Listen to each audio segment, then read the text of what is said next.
What's up, guys? Welcome to a very, very early showing of the cult, but we're early for good reason because I am going to be joined by my very good Viking lookalike friend Adam Green today, and we are going to be watching a very special edition live episode of Adam King. We have two Adams involved today, and it's very confusing, and one of them needs to change their name. And we're going to be watching James Lindsay talk about his trip to Israel. And I see Adam Green is here, so we're going to bring him on. What's up, Adam? Thanks for joining me today. What's up? How's it going? Thanks for having me. Yeah, not too bad. Now, this is technically your fault because you're the one that suggested this, and I was like, yeah, we really need to actually watch this. This is going to be a ton of fun. Yeah, I figured we're both going to be watching it anyway, so might as well just make content out of it. I saw it on my show. They were saying that he was going to be on with Adam, and obviously I heard James Lindsay. You know who I thought of first? Well, it's funny because Adam King apparently thought of me first as well because he like DM'd me all excited. He's like, Karlyn, I have to tell you, like, I'm having James on my show. I was like, oh, really? So that's gonna be interesting. So do you do this stuff often where like you watch people that maybe you aren't the biggest fan of live and talk about what they're saying? All the time. Yeah. Yeah, I'm a big debate watcher. If there's debates, I'll do a stream and watch it live. Stuff that I know that like I really want to watch, and or just like State of the Unions or Trump speeches or all types of stuff. Yeah, all the Cool. time. Well, James really loves it when we watch him live, and we haven't done this in several months. But the last time we watched James live and asked him actually very simple questions in the chat, he had an entire meltdown, and he talked about how he reported me to the cops for watching him live on YouTube, and then and then the cops told him that because YouTube didn't ban my channel over it, that I was obviously a fed. That's hilarious. Well, is Yeah, there I anything don't that know oh, go much ahead. about James Lindsay, honestly. I don't know much about your guys's whatever your guys's beef is. I haven't seen him much. Only a few like clips of him saying really cringe stuff is all I've really ever watched from him. But he appears to be the top like Shabbos goy, fake Christian, I guess, shill for Israel with this latest trip, especially. So I'm interested now. Now that Adam's on a roll too. He had Josh Hammer on, who's central to the whole Candace Owens, Charlie Kirk scandal controversy, and then he had on Dinesh D'Souza, who has the new documentary, biblical prophecy documentary out with Rabbi Jonathan Cahn and Netanyahu and a bunch of others. So now he's getting the top goy, top Shabbos goy today. Oh man, Adam King is like interviewing everyone. I don't even know how he gets in touch with all these people, but he's obviously got the Israel connection, so that works for him. But no, James has been like, it's actually kind of funny to go back and look at some of James's earlier stuff now, because one of the things we found out when we were researching him is that the guy that funds his website, guess where the guy who funds James's website gets his money from? It's No, why would he need somebody to fund his website? Like, he can't have a do a like he has to pay other people to do it or something? Yeah, apparently so. He's got a whole team of people working for him and creating all his content and all that stuff. Okay. And he can't get enough members to sustain his website on his own, so he has to have some guy who's getting Israel money fund it for him. Oh, it's Israel money? Yeah, it's Israel money. It's 100% Israel money. Like a Jewish person in America, or like literal like from the state of Israel? It's so James's business partner is a guy named Michael O'Fallon, and Michael O'Fallon is a Christian Zionist, like typical like dispensationalist. Mhm.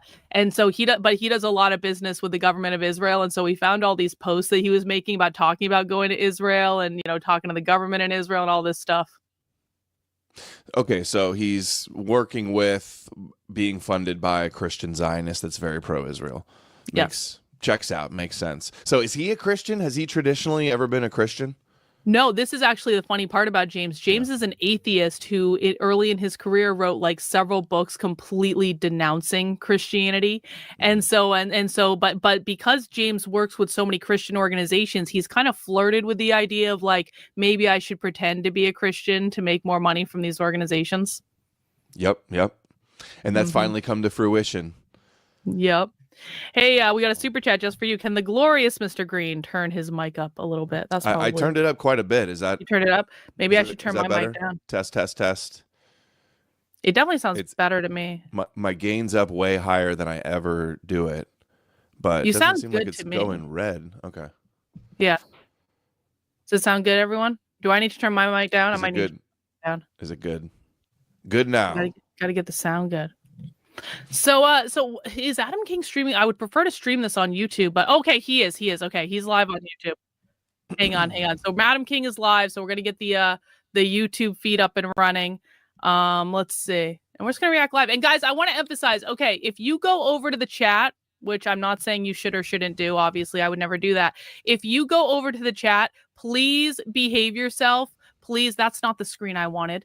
That's the one I wanted. Please behave yourself. No shit posting, no name calling. If you're asking James questions, ask him good questions that are thoughtful and highbrow and all this stuff. I don't want this blowing back on me. Okay, we have rules here, and we don't do all that shit. So be good if you're gonna go over to that chat, because I like Adam King and I don't want to piss him off, and I want him to ask my questions. Okay, those are the into this everything into this broadcast, folks.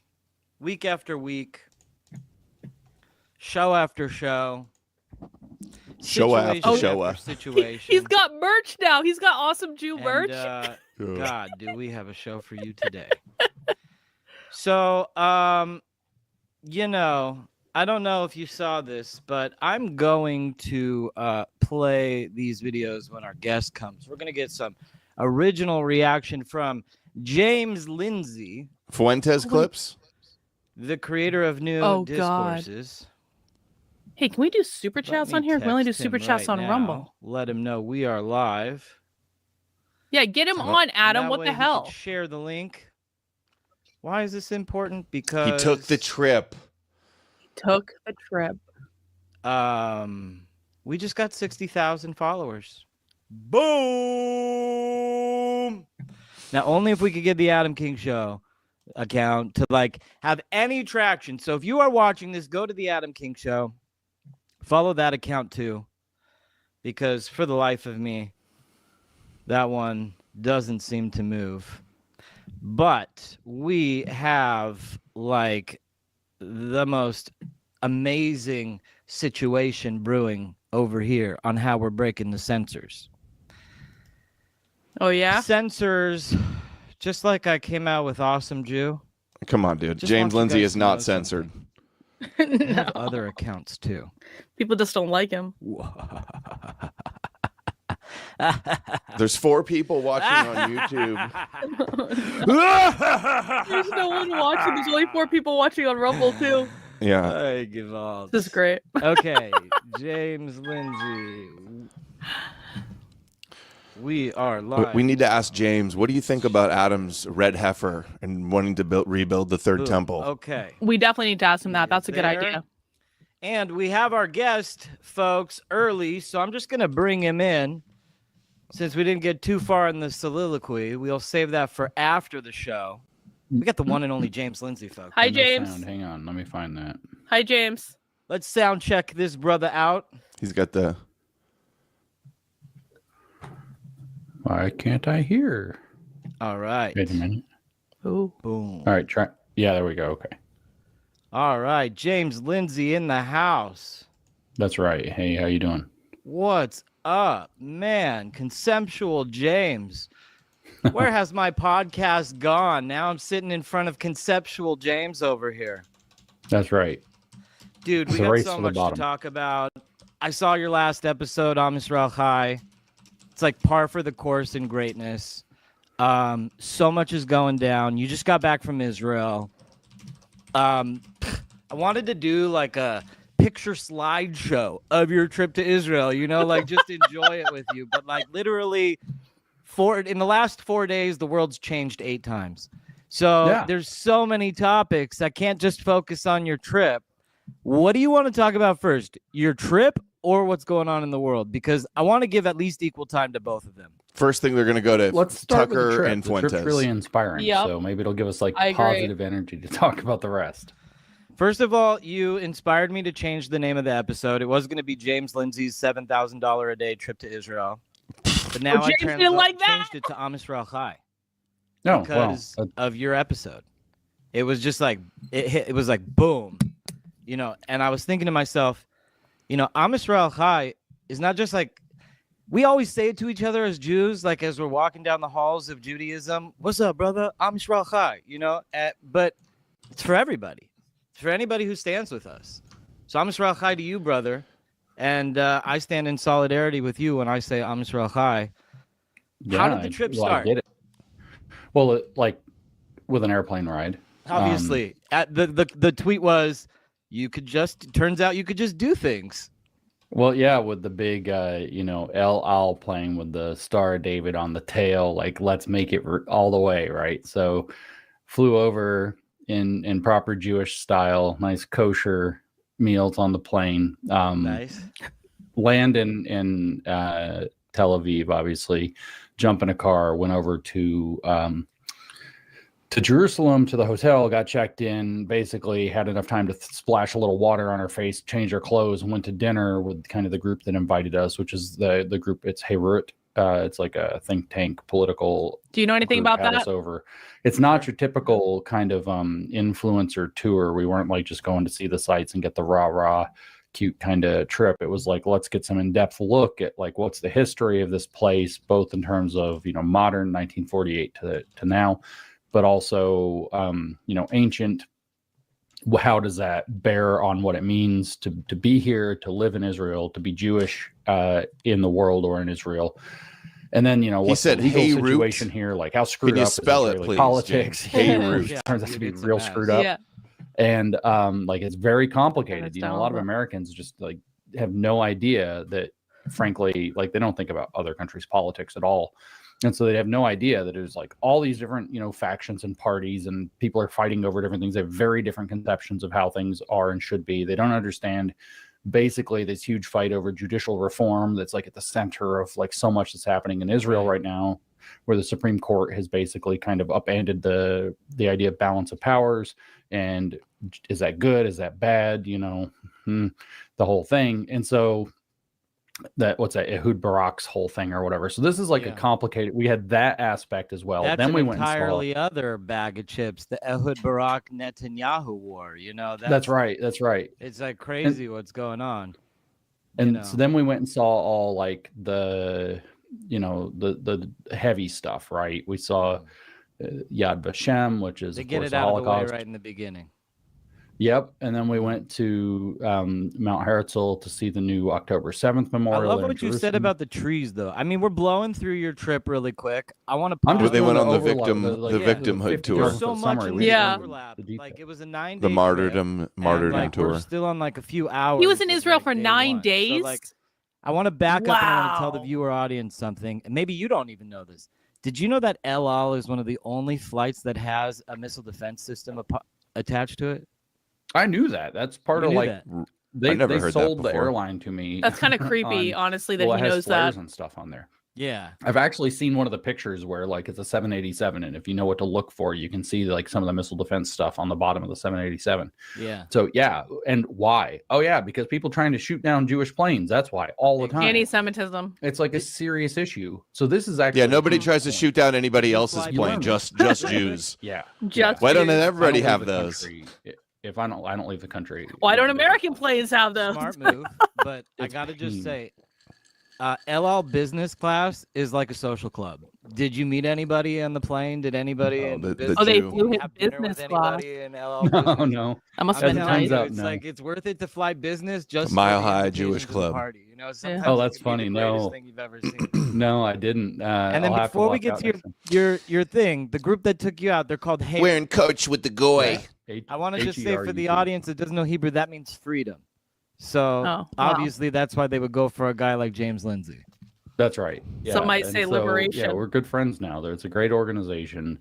They're doing good things. They basically are running this whole program to like train up a generation of leaders focused on freedom, economic freedom, freedom, individual freedom. You mean Israeli propagandists? Which is actually kind of a foreign concept for a lot of Israelis on the ground. That they've had a different concept. The state was founded in socialism. It's been fighting its kind of way out of that in some sense since, and that's just part of the reality. So this is like, frontline freedom movement kind of stuff happening in Israel, which is like real and really important, especially as freaking productive as that place is. It would be really great to have, more economic liberty and more individual liberty. Liberty of speech. You say we? Yeah. free speech laws. He's referring to Israel as we. You were mentioning earlier about the system of checks and balances and how the Supreme Court kind of like rules Israel with like an iron fist. At this point, they have like complete control. That's right. Say so. It's a very unique type of governance that's kind of unlike any other governance in the world. So, Heyrut brought you out. Yeah. You did Yad Vashem. I paused you there. The reason I paused you is because I wanted to ask you about the trees. You mentioned this in your podcast. Oh, yeah. Okay. So affected you. So the first thing we did was at dinner. We meet everybody. And the podcast, what I said was, so it was the very first night we get there. We have this dinner. And it's like, hey, everybody introduce yourself. So it's like some Americans first. We were kind of interspersed around the table, but, we just, hey, I'm James. I do this, blah, blah, blah. All right, next guy. And it's like everybody around the table is like, hi, I'm married. I've been married for a long time or whatever, how many years. I have 5 kids. I have 7 kids. I have 3 kids, whatever it is. It's like their children and everything came first. So that was big before all their like professional accolades. Oh, I'm a, renowned philosopher after they talk about their kids. And so there's this completely different priority. First of all, I just super chatted on. You shouldn't have blown your cover so early. No, he knows though. He knows. Okay. I promise. He saw the tweet. So we're good. Does James want Moshiach now? I tweeted too. Do you see that? Yeah. I posted. No, that's a good one. Before we can do anything, because we're in Israel, so we go downstairs into the cafe. Yeah, you have to. And so then we went up and we got the stuff. We got our tour guide, and she takes us out into the grounds, the outdoor grounds of the memorial. Is anybody commenting on YouTube? My audience is commenting on YouTube. Maybe we should. James is such a big E-celeb on the right. He's like leading the charge against the woke right, and he can't even bring in an audience of more than 10 people when he goes on a podcast. There's no one here. This is typical James, I think. For saving Jewish lives. He got no James bump for having a big guy like James on. Oh man, poor Adam King. Of Yad Vashem. She said he's trying so hard.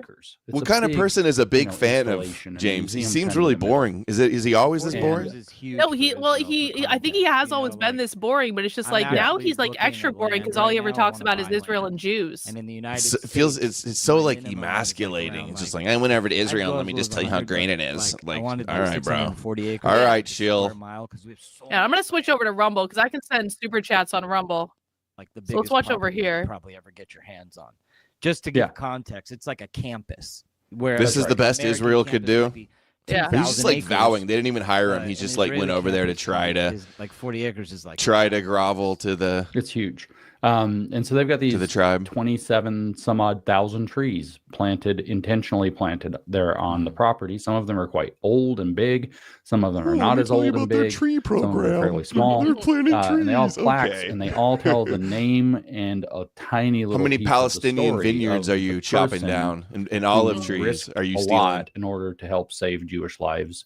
And Jewish the symbolism that they explained with the tree. So we're staring at this one tree, and she's telling the story of this lady who did all this crazy heroic stuff. I can't remember what it all was. And it's like, oh yeah, and that tree right there is Oscar Schindler's tree. Everybody wants to go see that one. You can go look at it if you want, but I think this story is like a little crazier. Wow. And so, and it's like they got a path up to Oscar Schindler's tree. It's like a big deal. And so anyway, she's telling us a story. I don't remember what the story is, so I don't want to mess it up and try to make something up here, but they're all stories of incredible heroism, and she's like, some of them are more wild and crazy. Hey guys, I'm gonna put the Rumble link in the chat. But they're all like crazy, inspiring.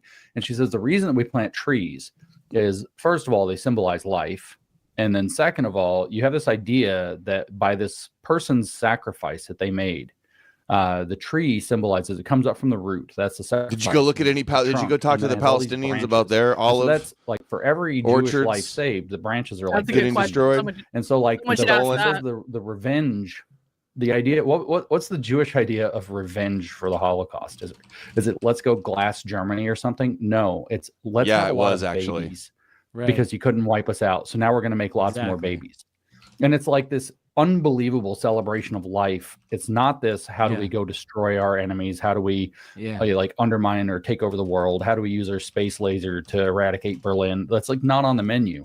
What's on the menu is we're going to make lots of babies, and How they do we symbolize thrive? it. And not just make babies. How do we thrive? Thrive, that's right. And so the idea of these trees that are like growing and spreading, and obviously more branches, and I don't know if any of them are fruit bearing or not. Some of them are pine trees, so they have pine cones. Oh my God! What But the idea that trees bear fruit is hey, let's talk about tree. 15 minutes in, let's get right to the trees. The world is sort of I wanted to talk about Nazis. Underlying message. So we spent. Let me tell you about all the trees I saw over. A little bit too much time. We didn't spend a whole lot of time wandering around and looking at trees, but we spent a little bit of time.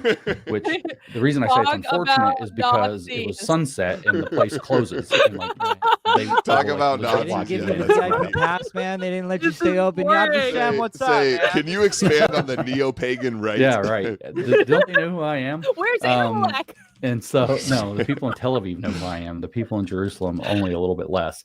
I got recognized on the street a few times in Jerusalem by random people. Like when we went to the wall, we went to the Western Wall and we're leaving. And it's Israel. Look so for my comment right doing here. Something like a politically provoked is there. Huh? Can you expand on the neo-pagan woke right? Playing music. I think it was the wedding. People were really dressed up, and it was water. like pretty orthodox because you had like the black suits and the hats, and so we walked through this. Tell us I'm streaming with Adam people Green just start recognizing me in this amazing crowd. That makes me proud. What? That makes me proud. Expand on the neo-pagan woke right. But dude, in Tel Aviv, I got recognized on the street, like no joke, like 20 times. It was. Oh my God, he's a celebrity in Tel Aviv. What a patriot! Does Tel Aviv not want to be America? Israel famous. For everybody who LARPs on America, or for everybody who LARPs on Israel constantly about like, this used to be a Palestinian land. These people really strive to follow our way of life here in America in every way, shape, or form. Even the leftists in Israel want to be leftists the way that America is. You know what I'm saying? That's right. They're all emulating a different aspect of American culture.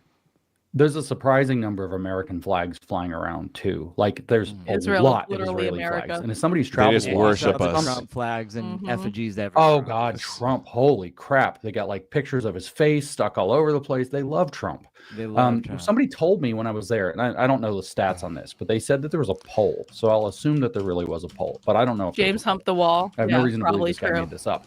But that if Israel had actually been a state, like the 51st state or whatever, in the 2024 election, it would have voted for Trump more than any other state by 10 points. It's like 99.98%. It's like really legitimately insane how much Trump is loved over there. Especially now that the hostages were released, like the leftiest lunatics, like you have to be paid for by the WEF or something like that to not like Trump in Israel. It's true. It's crazy true. And the Nazis at the World Economic Forum pay you to not like lots Trump. of like combined Israel, like a two flag sticking up out of a thing, Israel and America. But there's Israeli flags everywhere. And as somebody like I started to say, I've traveled a lot, right? I went to Japan. James, I saw one Japanese. I went to their parliament. Wow. I spoke in their parliament. I saw one Japanese flag the entire time I was in Japan. You know where I saw it? With one of the guys who came with us, who wasn't even Japanese, who had it, who brought a Japanese flag. Like the patriotism in that country is awesome and inspiring. And it's like you go to some other, like South Korea is pretty patriotic and cool, but like there's tons of like U.S. South Korea flags, but it's not. Maybe they're just not accustomed to have. Israel is like crazy. I like love US, it's not feng shui to have flags all over the place. How about that, dude? They still love their country and their culture. High flagpole. It's like those blue. You don't love your country if you don't got a flag. You don't fly the flag. Oh, yeah. Like, come on, what is this? Clouds, and then it's like the Star of David in the middle of it, and you're like, oh my God, Adam King is so Jewish. Jews are like ultra nationalist, supremacist, chosen people. How so you characterize based. it, right? Yeah. You're not like my country is everywhere, or that the Jews are controlling everything everywhere. It's God is everywhere, is what you see when you see that. It's like, what is wrong with these American conservatives? And the God of the Jews, Lindsay? You mean the Jewish God? Like faith-centered, family-centered, patriotism-centered, defense-centered mentality. But yeah, so Yad Vashem, unbelievable. Yep. You go through, you see all the Nazi stuff, you see how horrible things are. It was shockingly less horrible than I thought it would be. It's heavy, but it was like less. Not as bad as I thought. That's a great quote. Quote that. Quote that. Clip that. It's hard to watch. Holocaust not as bad as he thought. Quote that. More educational and straightforward, but it's also extremely like moving and touching. That's right? funny. So you have that Yad Vashem, not as bad as I thought. Like break you. They're trying to get you to understand. He really just. That's did right. That's right. They're telling the story, but then at the end you get that room, right, where it's like a circle and there's like. What do you mean not as bad? It's the worst thing ever. All the different people. And it's like this deep well down into the ground where it's supposed to represent what's been carved out and lost out of the mountain. And it's like super, super pretty symbolic. And of course, like the big punchline of my podcast is then finally, and it got dark while we were in there, we walk out the back end. And I'm so glad it got dark, actually, because it's like it would have been good in the daylight. I've went and looked at pictures. But there was just something, because you can see the lights, the city lights and the headlights and the tail lights on cars. So we walked out, and at the end of the museum, there's this patio, and it's just looking at a part of the city. It's not like something special. It's just Jerusalem, just part of everyday Jerusalem, right? There might be something special, but I don't know what it was, and it doesn't look like there's like a monument or anything. It's not like, you're looking at the Washington Monument or something. You go out, and you just see everyday life. And so the tour guide, the woman was like, "What do you see?" And the answer, of course, is that you see everyday life. But that's the first time it hit me. And it's like, oh, I see Am Israel Chai. Like, holy crap, the Jewish people live. Like, we just walked through the Holocaust and we see all this. And then you step forward out onto this balcony, and then you're like, oh, yeah, it's Tuesday. We've got stuff to do. That's important. And this is like one of those things where like boredom is actually like really important, because it's like a settling of existence. You're here now. You know what I mean? Yep. And like, the Holocaust is such, I'm Ashkenazi. So my family's been in America for 7 generations. We're a very old Ashkenazi family. So we're not like connected by blood through the Holocaust, but when you grow up in the Jewish community, you are. Everybody. I mean, I must have known at least 1,000 Holocaust survivors personally in my life. So like the legacy of the Holocaust is like the ancestral trauma is generational. I got to say, like, so much. I can't tell you how many relationships I've been in with Ashkenazi Jewish women who the traumas, the family traumas, were the reasons why the relationship never worked out. There is like this. The Holocaust has destroyed Adam King's dating life. And so that's why I love that part of the Yad Vashem, because you come out and, like you said, it's Tuesday. Like this, it's literally the scapegoat for everything. Go through such devastation. It's ruined everything. It just doesn't affect those who were in that, tiny 7-year window. Dude. But it affects these guys are on a roll. Multiple generations. That Tuesday becomes so sacred. That boringness, that random. That's right. Get to work. Like getting to work on time should be the biggest problem anybody should have to face. Yeah, and it's like getting to work is like a miracle when you see what it is. So it's like it really hits you. And what's really interesting is, of course, we had this framing, we understood that, like I said, there's a lot of debates in the Israeli context. A lot of people here in America don't understand. And so there is this debate within, Israel and within Jews more broadly that they really impressed upon us, which is, are we the people of the Holocaust, or are we Am Israel Chai? Are we the people who live? Mm-hmm. And, I saw very little. I mean, I know there are people who want to be identified as victims, who want to evoke that trauma as a reason to be able to get away with whatever. Or to just putting Adam on blast. But the idea actually is that it's like, no, we're people who just, doesn't matter what gets visited upon us, we overcome and keep going.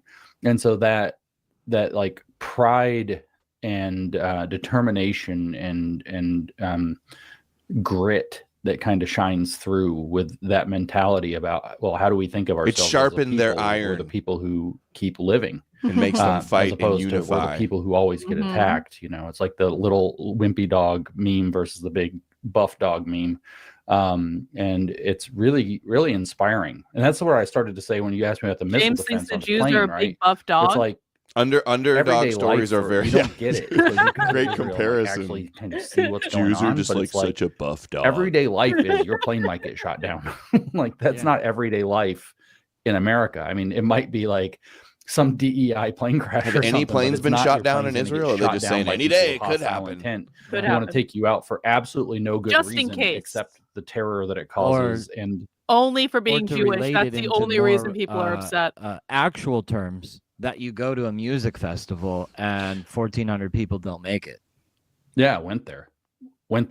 In fact, I went there with Brigadier General, the Reserve Brigadier General, Orrin Solomon is the one who actually took us, and like he's like kind of the hero of the IDF festival as far as it goes, and he's telling us his whole story.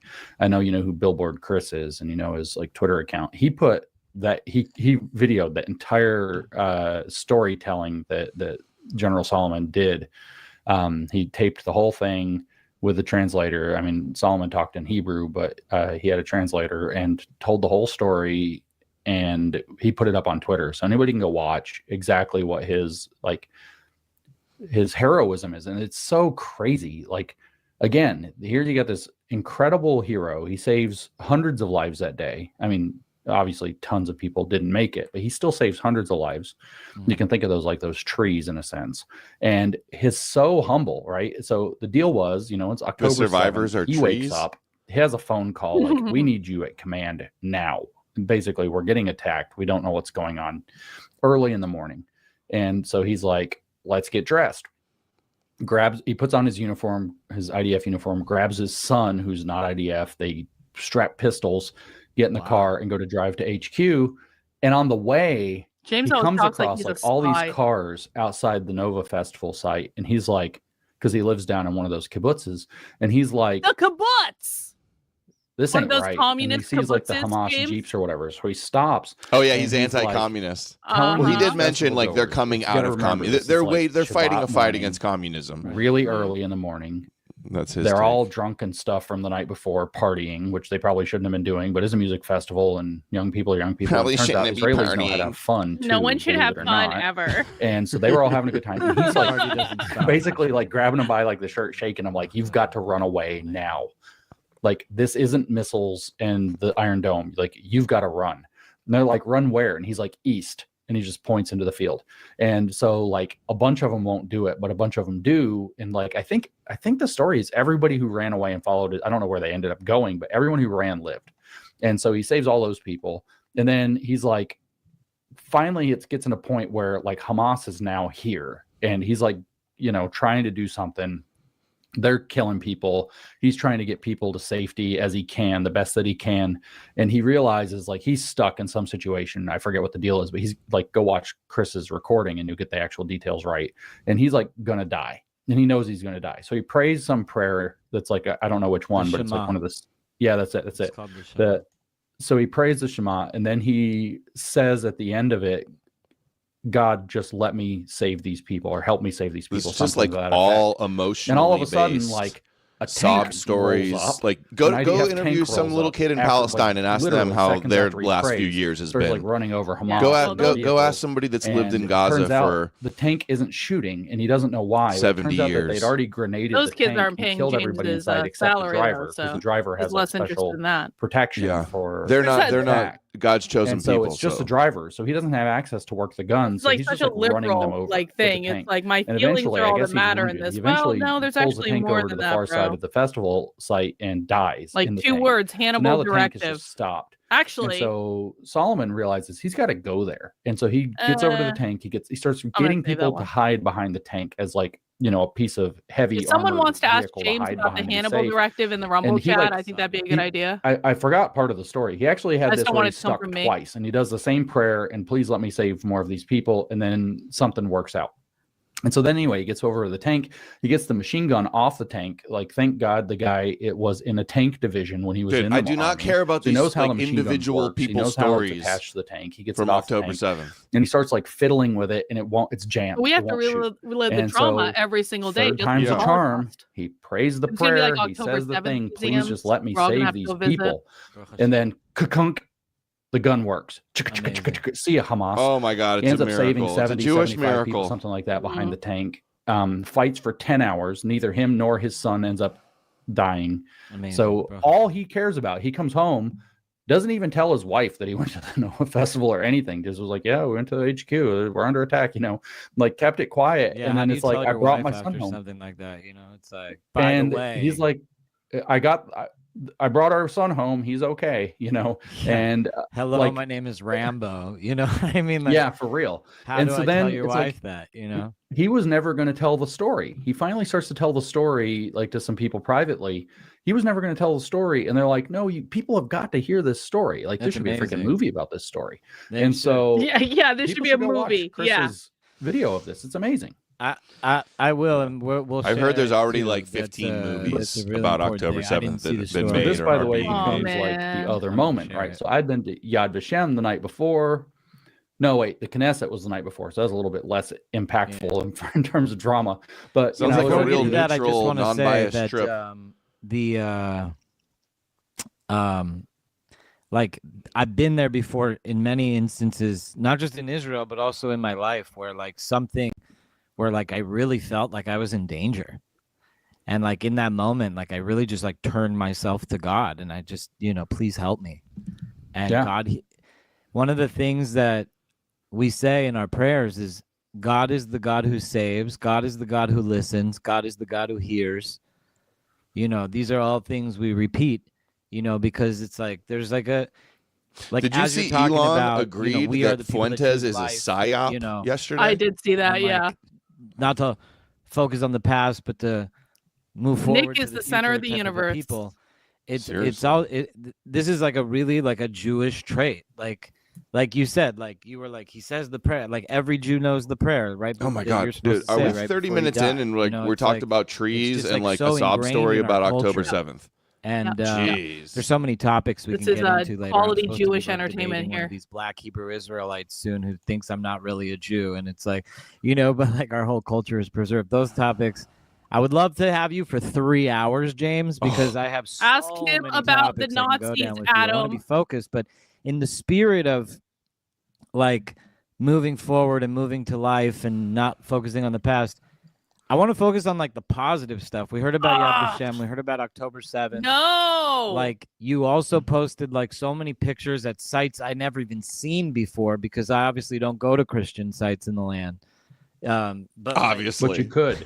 I could exactly. Obviously, exactly. The only people who aren't allowed in the Christian sites are people carrying weapons. They just also it's kind of bizarre. You could go to Christian sites, you can go to Jewish sites, but you can't go to Muslim sites.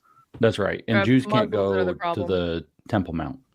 And I appreciate you saying that, because there's not a lot of podcasters in the Jewish space that talk about Jewish rights on the Temple Mount, and on this podcast, we never shut up about it. And, I don't know if you know this. There's this like red heifer thing that's like. Yeah, here we go. He's reading my question. Yes. Yeah. I actually am one of the possessors of the ashes of the red heifer. We just did the ceremony and like we went through it, and that's all about preparing us to just get over this wall, this Western wall, and to be there in the center of our spot. You know what I'm saying? Like, yeah, I mean, that's like the story. Like, you see all these people like, you're not supposed to worship a wall. It's like, they don't worship the wall. The wall is the closest place that they're allowed to go. And to a lot of those their holiest are like, site. please, God, let us get over No, it's this the only wall. Let us piece go of to the other temple side. remaining is actually Like, a lot of people here in America think what's underneath that golden dome is a mosque. And that's not true. Oh, nobody the thinks mosque that. is down at the end of the rock, the foundation compound. stone. And the thing under the golden dome is the peak of the mountain, where, as the story goes, Abraham was going to sacrifice Isaac and the covenant with God was formed. It is the dome of the rock. What's under it is the rock. And it's the holiest site of the Jewish faith, and Jews can't go there. I said this to Alex Jones. The Jews can't go to their magic Alex rock. had me on, and we were talking about this, and he asked me, like, because he said like he felt very like druidic when he went to Stonehenge. And he said, what's it like to touch the Western Wall? Like, do you have a feeling? And I wanted to say so many things in that moment about everything, and I pivoted, and I ended up talking about this exact topic, that on top of the Temple Mount, there's actually two spots. One is the Haram al-Sharif, which is the Dome of the Rock, which is the holiest site to Jews. And to Muslims, it's just like a shrine. It's like a glorious fountain in the center of a park. Just a shrine. It serves no purpose in their faith. As us. But then their third holiest site is the Just Al-Aqsa this beautiful Mosque, golden dome, which is at the southernmost tip of the It's temple. so important to them that they block. James, I want to tell you something mind-blowing right now. Uh-oh. Do you know what he's the going to Al-Aqsa say the temple Mosque can really go is? up there anyway. Tell me. It's the palace of King Solomon. No, that fits. It's he built his palace right next to the temple. Yeah. So I just, for historiography's sake, like, I want to thank you, because not so many people understand this, that Jews really don't have rights. Like, you were talking about divisions inside of the Israeli government, and there's so many discriminatory practices against Judaism by the government of Israel. Where right. Like the Jewish religion, the Jewish culture, our faith is limited. They're okay giving away holy Jewish sites. So I want to thank you for that, because not a lot of people who come to Israel, Jew or Gentile, mention that. And it's so important to us. No, and so the reason that they all pray, or people pray at the wall, is because it's the closest they're allowed to get. And so the point isn't the wall. The point That's not is, true. They like march in and go to the Temple Mount all the time. Which is this gigantic. His buddy Shapiro marched in, and it's a challenge because the Muslims have possession of that territory and won't allow it. Which isn't to say that the Muslims are always like that, right? So it's actually a Muslim who owns the Church of the Holy Sepulchre, or that holds the keys to it. There's a mosque directly across the street from there. And Christians, Jews, everybody is allowed in that site, right?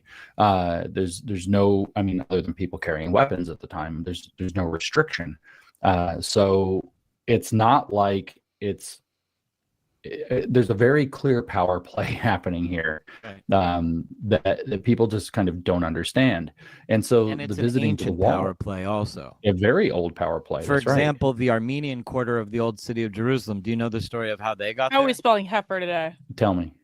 How do you spell heifer? When the Crusaders came and conquered Jerusalem, the Crusaders had it for 40 years. H-E-I-F-E-R. Oh, there's one. All they were doing was frantically trying to find entrances on the Temple Mount to find mystical Kabbalistic writings and secret artifacts.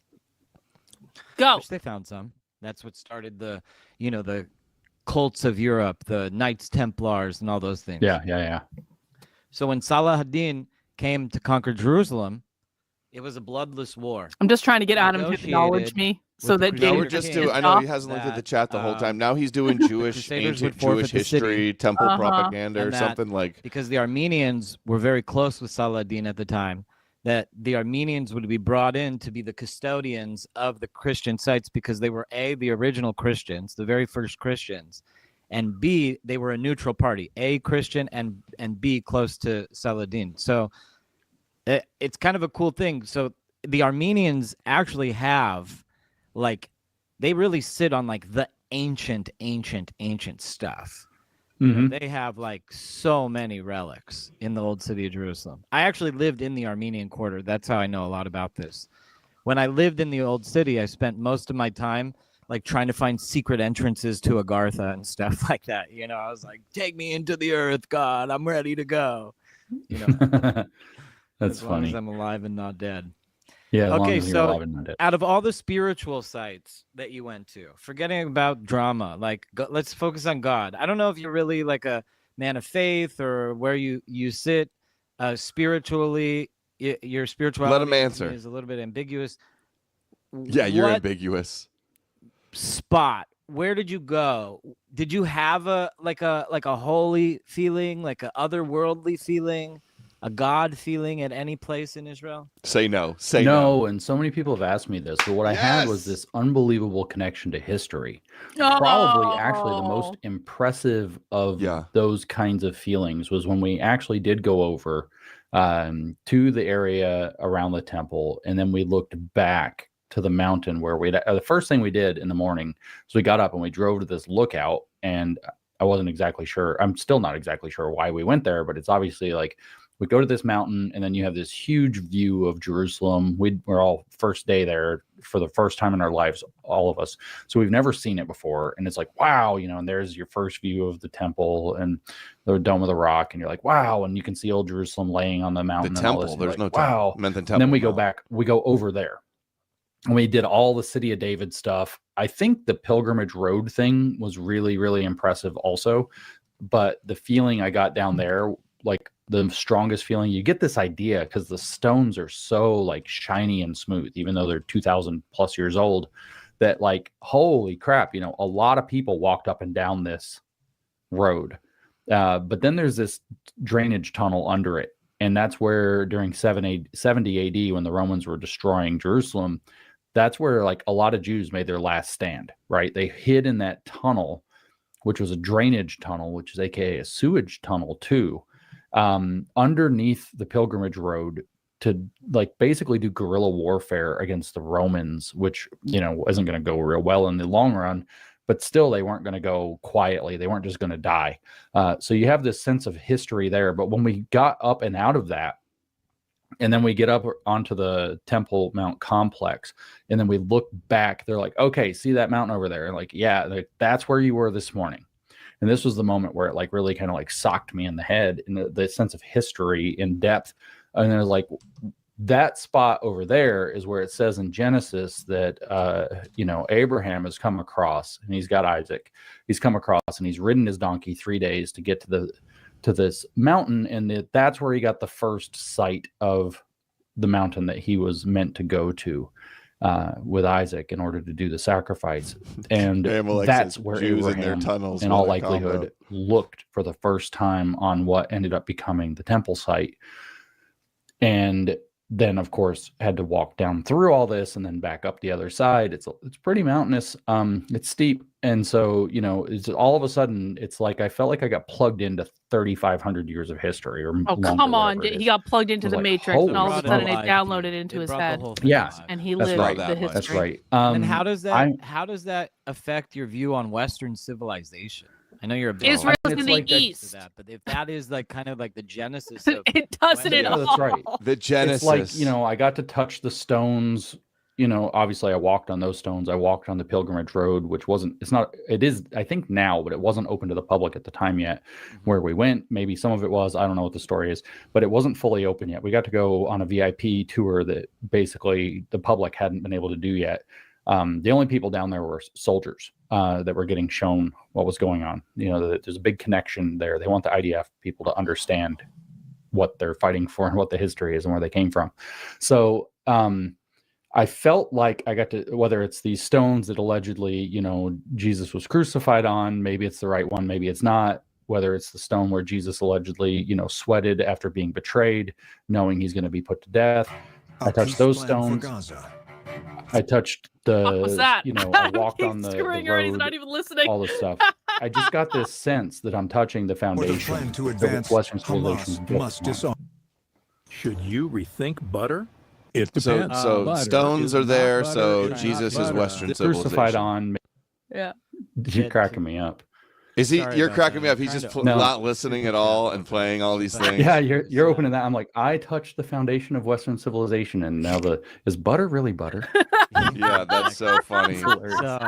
But no, that's what I connected to. Like, rather than having this mystical religious Oh, Jewish. your I Jesus like, stones? wow, this is don't care. Foundation upon which, and I even tweeted that this is the foundation upon which Western civilization was built. Like, no, it's not. There's nothing to be sorry about. I almost said sorry, but it's like Greeks and Romans, bro. No, this is It's where in the the idea East. of Western It's not civilization in the comes from. Yeah. West.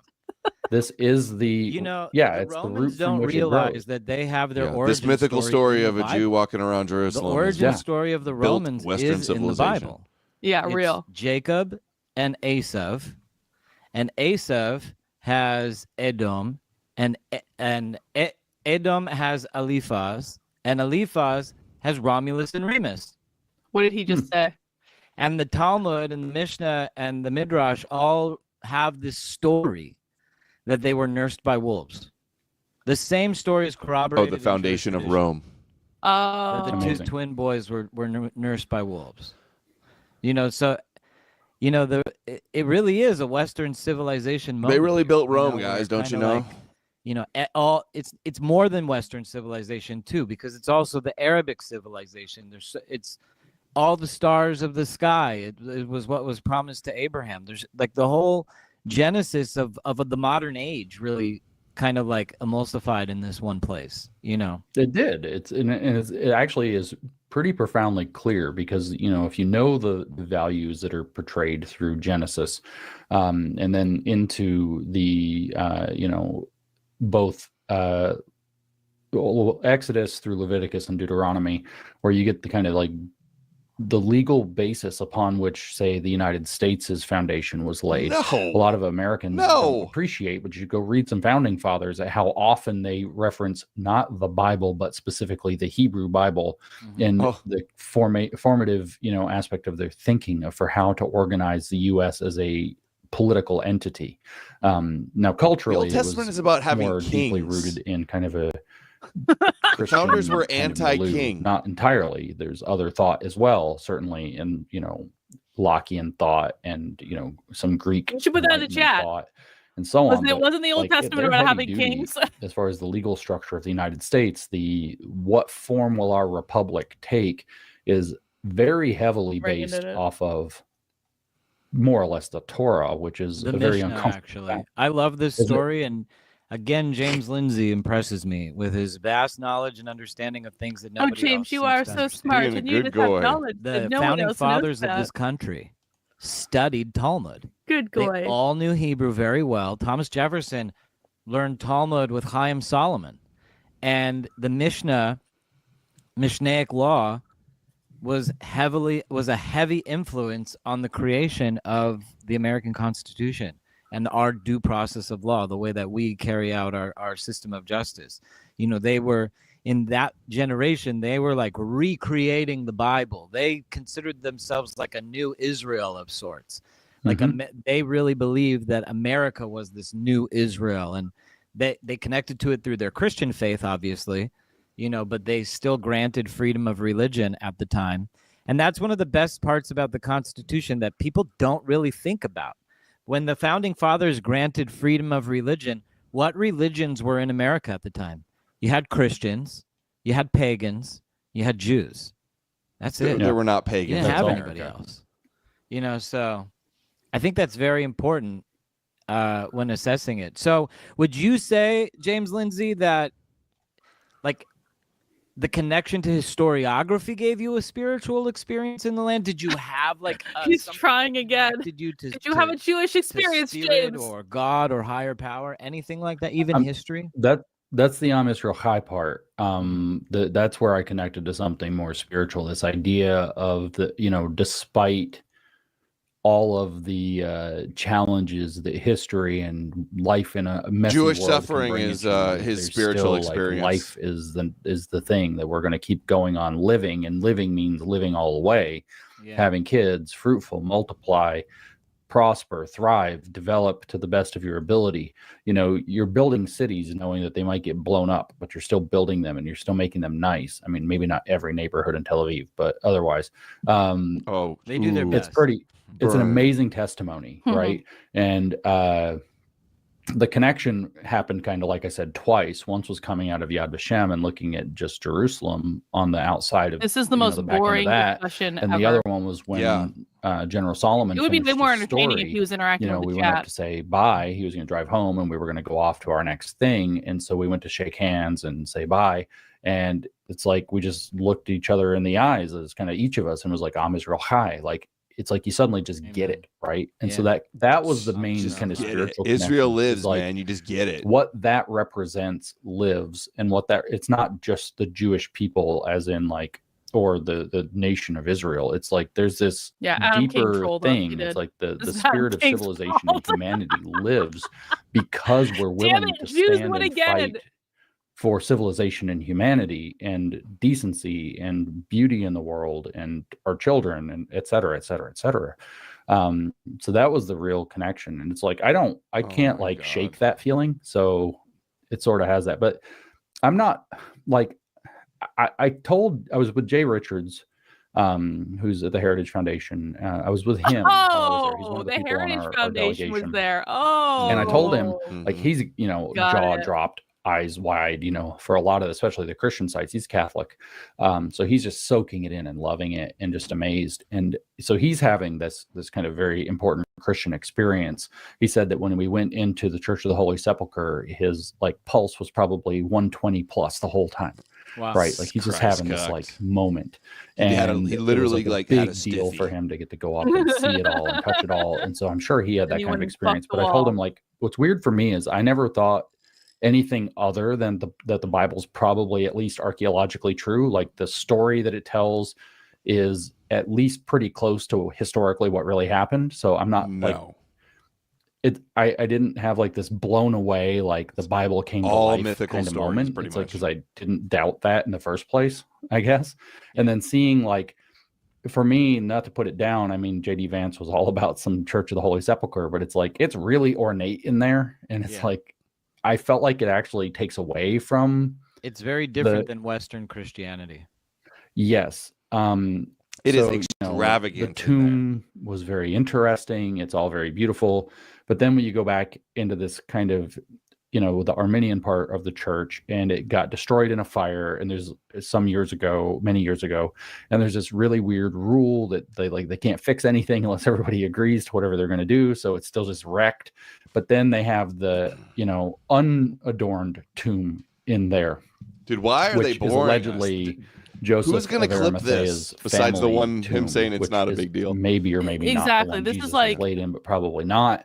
And let's talk about anti-Semitism. We're talking about something his other family members. Besides then these boring details of we your went back in there, trip. And it's we could be talking about the red heifer. We could be talking about Nazis. We could be talking about the woke right. James could be complaining about me without all the gold and the it's shiny disappointing. Stuff is what it is. I'm not mad. I'm just disappointed. And so I don't connect kind of to music. I've already sent Adam King 2 super chats. He hasn't asked either of them. Feeling stuff. And it all felt very kind of museum feeling stuff to me. Boring, dull Rick Steves. But then this connection to history and the connection to life. Hey, thanks, Darla, for giving attention. Anyway, that's what Appreciate I think was the biggest impression that I got. And again, you get it over and over and over and over and over and over again. We got to dinner one night, and this will be the only interview anybody asks him about this stuff too. So this is as good as it gets. And she's fine, as far as I know. He's got So what had happened though was on Rumble, and most of them are us. Freaking terrorists and he's came got and they another, dumped oil all over on the road YouTube, so that they and knew they're that all every us. car coming down the hill would crash because the road's covered in oil. Oh, and they're asking none of the questions the we're reaction interested was in talking about. What you just said. Exactly. Take out all their leaders. So who is this for? Yeah, it's you want to go rudimentary? We don't even have to use space lasers. Yeah, right. So, and that too, right? Like we were talking about the Iran nuclear site strikes, right? And the B-2 bombers, and they're all very happy about this. And they were like, but Americans need to understand. America didn't get involved in our war. They solved a technical problem for us. We would have got these sites. Oh, yeah? Without a doubt. We didn't get involved. We just used our advanced we would have bombers. got these sites. But, we gave the red carpet. The B-2s had been training the run. They took the run. They did it flawlessly. They solved the problem for us, and we're very happy. And that's where I got this sense that, the relationship we have militarily is not a traditional alliance. It's a strategic partnership against, shared threats that I think is a very important, perspective shift. And all these people here are like, I'm not getting involved in another Middle Eastern war because of Israel. On your and delegation? No, that's what Americans say. Oh, yeah, but in our delegation and the people around us were like, Israel lunatics doesn't on outsource its security. On the woke right, exactly. Yeah, talk about the woke right. Talk about the woke right. That was the other sense I got. I said that in the podcast too. Is I knew there was some distance. We'll call it 10 feet between propaganda and reality, but it's more like it's 1,000 miles. It was so far that I was seeing people talk about, I was in Israel. So I'm seeing people talk about Israel, in my mentions on Twitter at writ large, and explaining, these idiots are explaining what it's like. And I'm looking around, it's so far wrong. They might as well be talking. I put it on Twitter the other day. They might as well be talking about I don't like how the football bat is used. And it's people are just wrong on Twitter about Israel, so 1,000 miles wrong. One of the things that wrong about what, dude? This show has been incredibly successful at is, I would just say, converting anti-Semites to Zionists. Oh yeah, James is the guy for when that. You say Amish Rochai, I have several followers of the show who watch religiously who were like seriously Aryan Nation people, and Amalek, did I Adam remember King the convert day you? that they said to me, Am Yisrael Chai. They got it, and they were like, Am Yisrael Chai, Adam. And I've been very fortunate. I got to debate David Duke. I got to debate Fuentes twice and Stu Peters all those times. Basically, every single one of those monkeys in the circus. I've gotten screen time cattle. with. And I haven't even begun clipping that stuff, and I'm so the Adam King flood is about to hit the internet like nobody's ever seen before. So I got all this content from out of left field that nobody's been that I've just been like waiting on, That's hilarious. But this this woke right That's literally fights hilarious. against every single thing that they purport to believe in when they attack Israel, and they attack with this like virulent nature. Where they're like, and not just Israel too, like America too. Yeah, right? and they freak out like people on the left, like scream at the skiers. You know what I'm saying? Like the outrage. It's like, oh yeah, like look at their big narrative now. It's like ever since Charlie Kirk got shot, they're like, everybody who criticizes me is trying to kill me. They want me murdered. Yeah, and it's and like, the craziest thing is calm down. Candace Owens literally like said, Jews never do point that. blank, that I personally was a part of the plot to kill Charlie Kirk at that Hampton summit that I wasn't Adam even King invited to. crying I didn't about even that know about Adam's it. Never like, they're met all Bill trying to Ackman in kill my me. life. I should now, Mhm. Bill Say it Ackman. right If you're away. listening, please invite me to the next party. But Yeah, it was for through real. that I really got to For connect real. with Josh I want to Hammer, go to the Jew and then party. through some of the death threats that I got from her lunatic Can you followers. invite me? Do you see that I how got bad to he wants to connect go with to the Seth Jew? He wants Dillon, to be in the who Jew helped club. me, He's so bad. with some police stuff because he got that guy in Florida who tried to, do the same thing to him.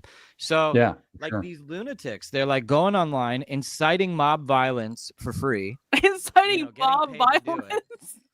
But like literally when I say for free, like no pushback, like no, it's like yelling fire in a packed building when there's no fire and having no consequences. I don't want to give him that much and, money. like, it's just like, and this is what the anti-Semitic or the anti-Semitic, they're not anti-Semitic adjacent either. Like Tucker would like to be an anti-Semitic adjacent, but because his platform is so big, when he platforms people, he becomes like anti-Semitic senior. He just goes to the top so quickly. Yeah, give us the Tucker take. These when they LARP. To say, hey James, what do you think about Israel, Tucker? They're really LARPing about everything that the West purports to believe: family, life, values, America. One thing that I would really love, if you go back to Israel again, maybe you did on this trip. I don't know if you went to any shopping mall. They're called canyons. The Canyon in Tel Aviv. James, this is the coolest thing to see in Israel, because for our generation. Okay, so now we're Canyon doing in Tel shopping Aviv, malls. They Hey, did let's it talk on about accident. They didn't do it on purpose. It is literally like a cutout from like a time machine warped to American culture in the 1980s. It's like hot tub time machine everything. I mean, like it's like the way that their movie theaters If are Adam like, King doesn't ask any of these questions, he owes me the amount in super chat and red heifer It ashes. is like literally That's the a rule. throwback. I'm never Every watching another place live of the stream shopping again mall if is none like of the these American questions are shopping mall asked. experience. It doesn't even Seriously. exist anymore. I remember growing up, you went to the shopping mall to go hang out with people. Now, nothing. You don't have it. American shopping malls, you don't have that. But in Israel, it's like it is that American culture, and it's something beautiful to see. Oh, dude, our shopping malls. So, Hello, anyway. fellow Isn't that shopping thing that malls. like Jack Posobiec was saying that we all needed was like Pizza That's Hut hilarious. nationalism or whatever? So it's all going to be like a throwback to like the best of the 80s, and we're going to build like a nationalism out of it. And it's like Israel just did it. Like They on Israel has accident. the thing. Yeah. Once Because again, Israel has they all our have the fucking thing money. that they don't Yeah. that the woke rights against. It's so freaking funny. No, I've got to. I'll probably be going back. woke right is against pretty soon, nationalism. actually. I'd too, love for so. you to come on my Pretty trip. I just soon. He's started going back putting this again. trip Pretty together. soon. It's Oh, called God. the Anti-Semites Trip to Israel. I want to go. I want to And go. it I want has to go. some I want to big go. names Not really. of I'm never going to people Israel. That would be a who bad were idea. on the fence. And I'm putting this out there to anybody, including Fuentes. I said it I on want to Jones go. to Fuentes. I'm going to see He's if he welcome to come asks me to too. come to Israel. Because I'm identifying people who I think are on the fence, who could possibly, I would go if I didn't truly have kids. proven wrong, I'm not trying could to get say that I they're don't have wrong black bagged and by Israel's Mossad. a great place. And so, like, I have seats on this trip. I'm only taking 10 people, and I got huge names that are already committed to the trip. So hopefully we're going to do it in like February, March, if I could finish up my real job first.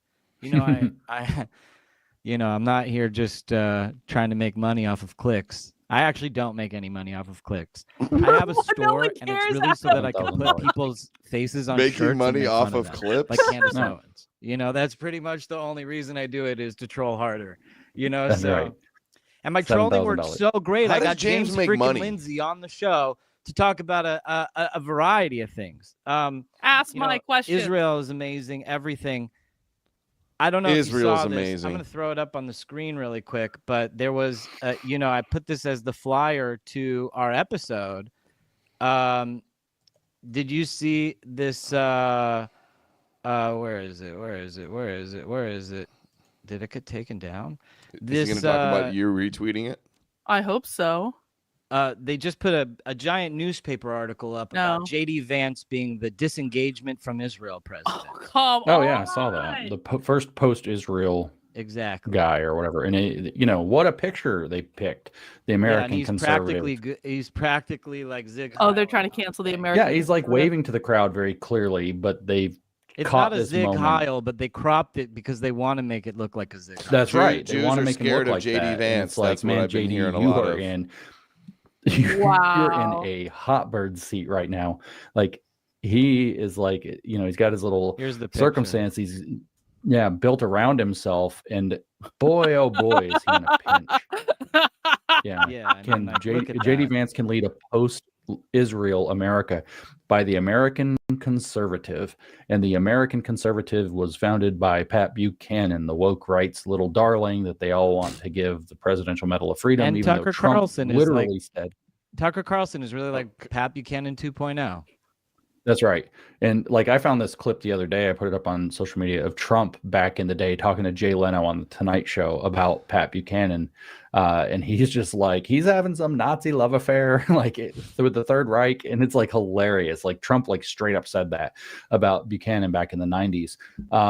But yeah, so there's this guy I'm talking to right now. He did the Jewish Zionist I've shared smear. some of his stuff that he's dug up, showing that NIAS, the Iranian lobby, Trump also actually had something to do with like the formation of the American Conservative. Like what? They're the post-liberal or post-Israel America guys. Really, Iran? What a surprise! What's going on there? And so, dirty dealings, man. Things are not as they seem for a lot of Americans. Dirty dealings, says the guy that goes on pro-Israel propaganda trips. 4 years, like communists infiltrate everything. Right. And it's not just communist strategy. That's right. I have so many questions I want Adam King to ask him, and he's not asking any of them. The best way to control the opposition is to become the opposition ourselves. Right. But the problem is the meme of controlled opposition has got stuck to the rhinos. I'm not sending him any more super chats. Fail. Like they are controlled opposition in the sense that they don't do enough, right? So they're like the withholders. But on the other hand, you can be controlled opposition the other way by going too far and alienating people. Like take these lunatics coming out Nick and Tucker we're going to repeal the 19th Amendment Jews because all these women keep voting for Democrats, right? Okay, fine. What power do you have to do that? What power of young men voted for Zoran the Mandami. Constitution? Right. You can't even win a basic election. You're going to amend the Constitution? This isn't going to happen. So what does that mean that they're doing? What they're doing is they're putting out this message Adam King that is stealing my rallies money. those exact women that they're saying are the problem to go out and vote stronger for Democrats so that Republicans lose elections. And we're supposed to not understand this strategy because we're all supposed to be so dumb that we take what they're doing at face value. No, they really are against the 19th Amendment because they think men are better than women for whatever set of reasons. Bull crap. They're getting Democrat women to vote in record numbers because Democrats win elections when that happens. That's the whole point of this. And the American Conservative is, like with this stuff, is just another example of this dialectical agitprop, which also, they blame Heritage on Jews. Foundation. Did you know that Heritage pays Tucker $75,000 an episode? Not anymore. I saw that there was a marketing agreement there. Joel Mulberry put out a big report on it. He's paid. They think they're going to cancel Tucker Carlson. Tucker Carlson has more money than God. Heritage Foundation, which was a 775% media increase. Did you see that hostage video that the president of the Heritage Foundation had to release yesterday? It really was like 1.2 million. I haven't watched from it a yet. I'm going to show it nonprofit, on my next stream. You know, went Oh, straight man. into Tucker's He looks like he has Heard like a about it. gun to his head off So all camera. these people are at Heritage. Yeah, I imagine your buddy from your trip has a lot to say right now. What a weird timing to get. What weird timing to get back from that trip.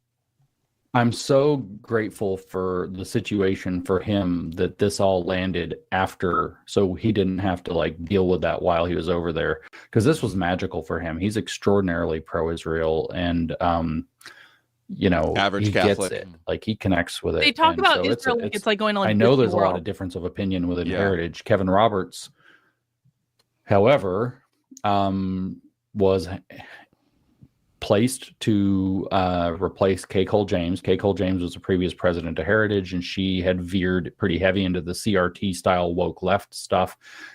They had to replace her. They replace her with Kevin Roberts, who comes from this Texas Policy Institute. And he's, you know, pretty tightly connected to a lot of these Claremont folks, and that helped him get that job.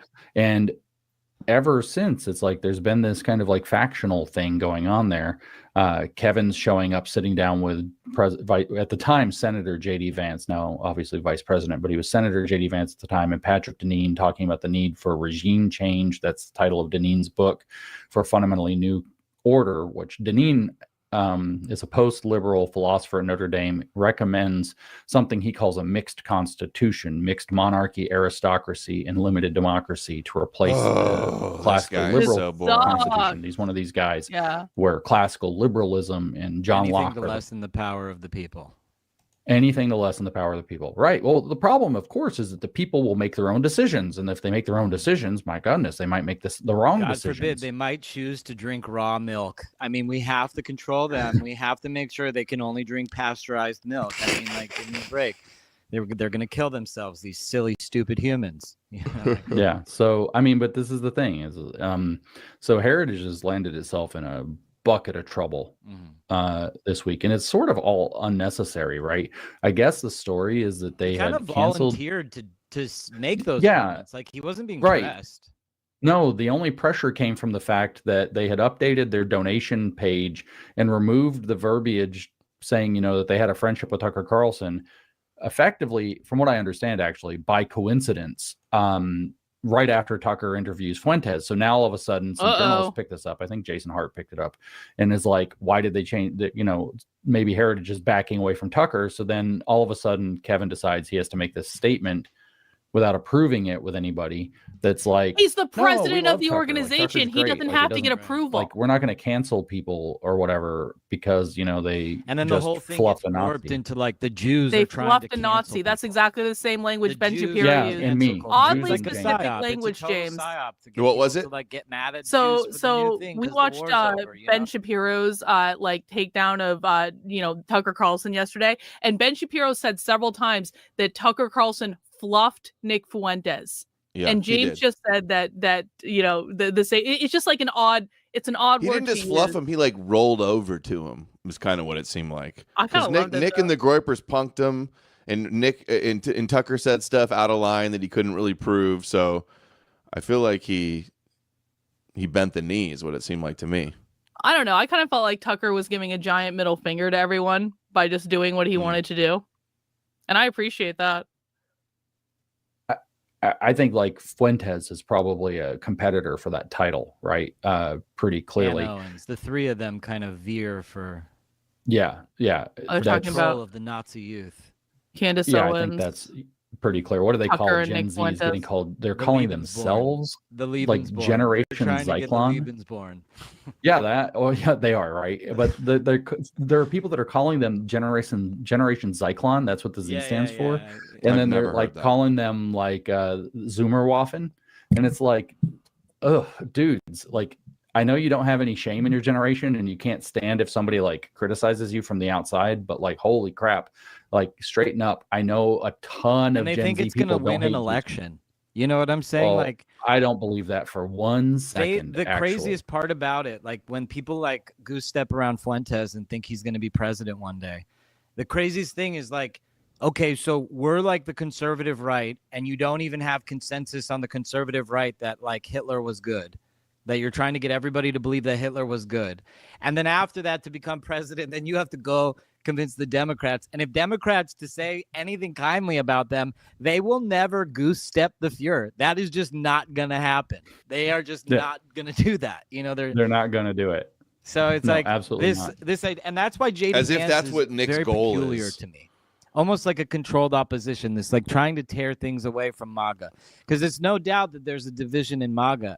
And I want your take on this because 2016. Here we go. Finally, now we're in. I mean, not obvious to you, but I was very involved in 2016 Trump 20. I was very close with Elliot Broidy, who was an amazing patriot, lover of the Constitution, huge powerhouse, was finance chair of the Republican Party at the time, got in that scandal, and literally they forced him out.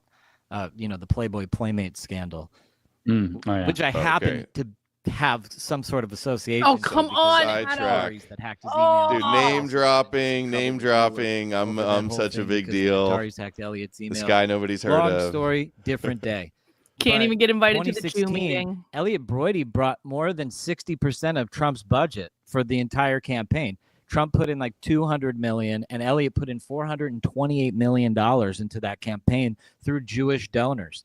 It was incredible, and I knew a lot of them personally. 400 million for Trump's campaign from Jews. What Jewish power is, what it's capable of, and what it's not capable of. Dude, capable of just buying elections. Tried again. 2024. It is like clearly. James is like, maybe you can connect me to some of these people. Doubt. Look at the that chat. Without Jewish financial support, we would be in communist Kamala's hellhole. Generations icon. Oh yeah. Oh totally. man. And so, how does that financial support, which that's some lightning has bolts, been woven into MAGA as like this really positive thing? You know, I obviously disavow the lightning bolts. Let's just say that's awful. the Jews very did that bad. was Don't good do that shit. For all the people who can't, admit anything good that Jews do. We just, are only bad. How do Jews get involved? How do Republican Jews get involved in 2028 if JD Vance is the front runner and Tucker Carlson is his puppeteer? This is what I'm saying. Like, I've thought from basically October 8th or 9th, 23, like right after the whole thing happens in Israel, I'm like, oh, Gaza Floyd is coming, right? So they're going to pretend that poor Gaza is George Floyd and Israel is big bad Derek Chauvin with his knee like on his shoulder, choking him. I can't breathe or whatever. And I was like, this is going to get crazy, right? So everybody that had a half of a brain immediately knew, like I knew this on October 7th. I'm catching footage of all the horror happening in Israel. And I'm like, what's the left going to do? And I'm like, there's going to be pro-Palestine or whatever protests like all over America now. And they were that night, like literally that night. And they were everywhere, every university. Well, even on the 7th, they'd started by late that evening. Yeah. It was like coordinated globally. Totally coordinated. I'm like, yeah, oh, Hamas coordinated with leftists in the United States. Okay, exactly, so here's what's going to happen. You figured it out. And this totally happened. God. I was like, Jews across America who vote at this point about 70% to Democrats. And obviously lots of resources behind a lot of the Jews, but not all of the Jews. There are poor Jews too, believe it or not. But a lot of resources. And it's sad because that poor Jew is usually the guy who bears the brunt of the Rothschilds, is Yossi the falafel maker. It's like, we hate the Rothschilds who rule the world, so let's go attack Yossi the falafel maker who's barely surviving. It's who makes a killer falafel. And so anyways, I'm like watching this. Hummus, James Lindsay. You want some hummus? Only if I can sit in a tower in Jerusalem and scheme with my hummus. You just got invited to the next Elders of Zion meeting. There we go. And so let's go. That's what they say. Let's go. That's what Tucker actually busted us. That's actually what we do at the Elders of Zion. We sit around. That's what the Tower of David's actually for. Yeah. The secret meeting overlooking the city.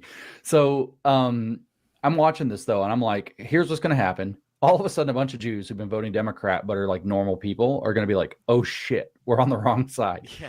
And so there's going to be a huge matriculation to the Republican Party. And there's already a bunch of resources. They're all going to get doubled down.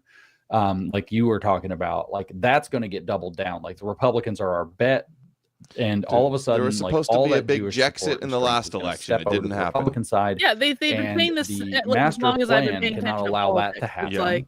There can be no out. The Jew squeeze has to be played. And so it was like basically 70% of Jews in New York voted for Zoran Mandami. Get Candace started. Bring the Gabs over to Twitter and unleash the hounds. Make it look like the Republicans are super anti-Semitic now, so that the Jews won't support and women like and black Elon and like Indians and everybody else. Absolutist. Oh, holy shit! All these people who came over to support I missed it. What? The argument is that Nick Fuentes and the Groypers and all the woke right, they don't want the Jews to come over and support the Republicans, and so it's a psyop to make the Jews think that the Republicans are all super anti-Semitic, so the Jews continue to support the Democrats. That's the argument. Mm-hmm. Totally valid, James. Well done. B, super foreign in origin, and C, it's a mind virus, so it actually is taking root, and Zoomerwaffen is a real problem. Like that group chat thing that got leaked on Politico, whatever you think about leaking private chats, and that's its own whole ethical discussion, the fact is they got leaked. The problem isn't the chats, and it's not even the specific contents of the chats, and it doesn't matter if the chats were jokes.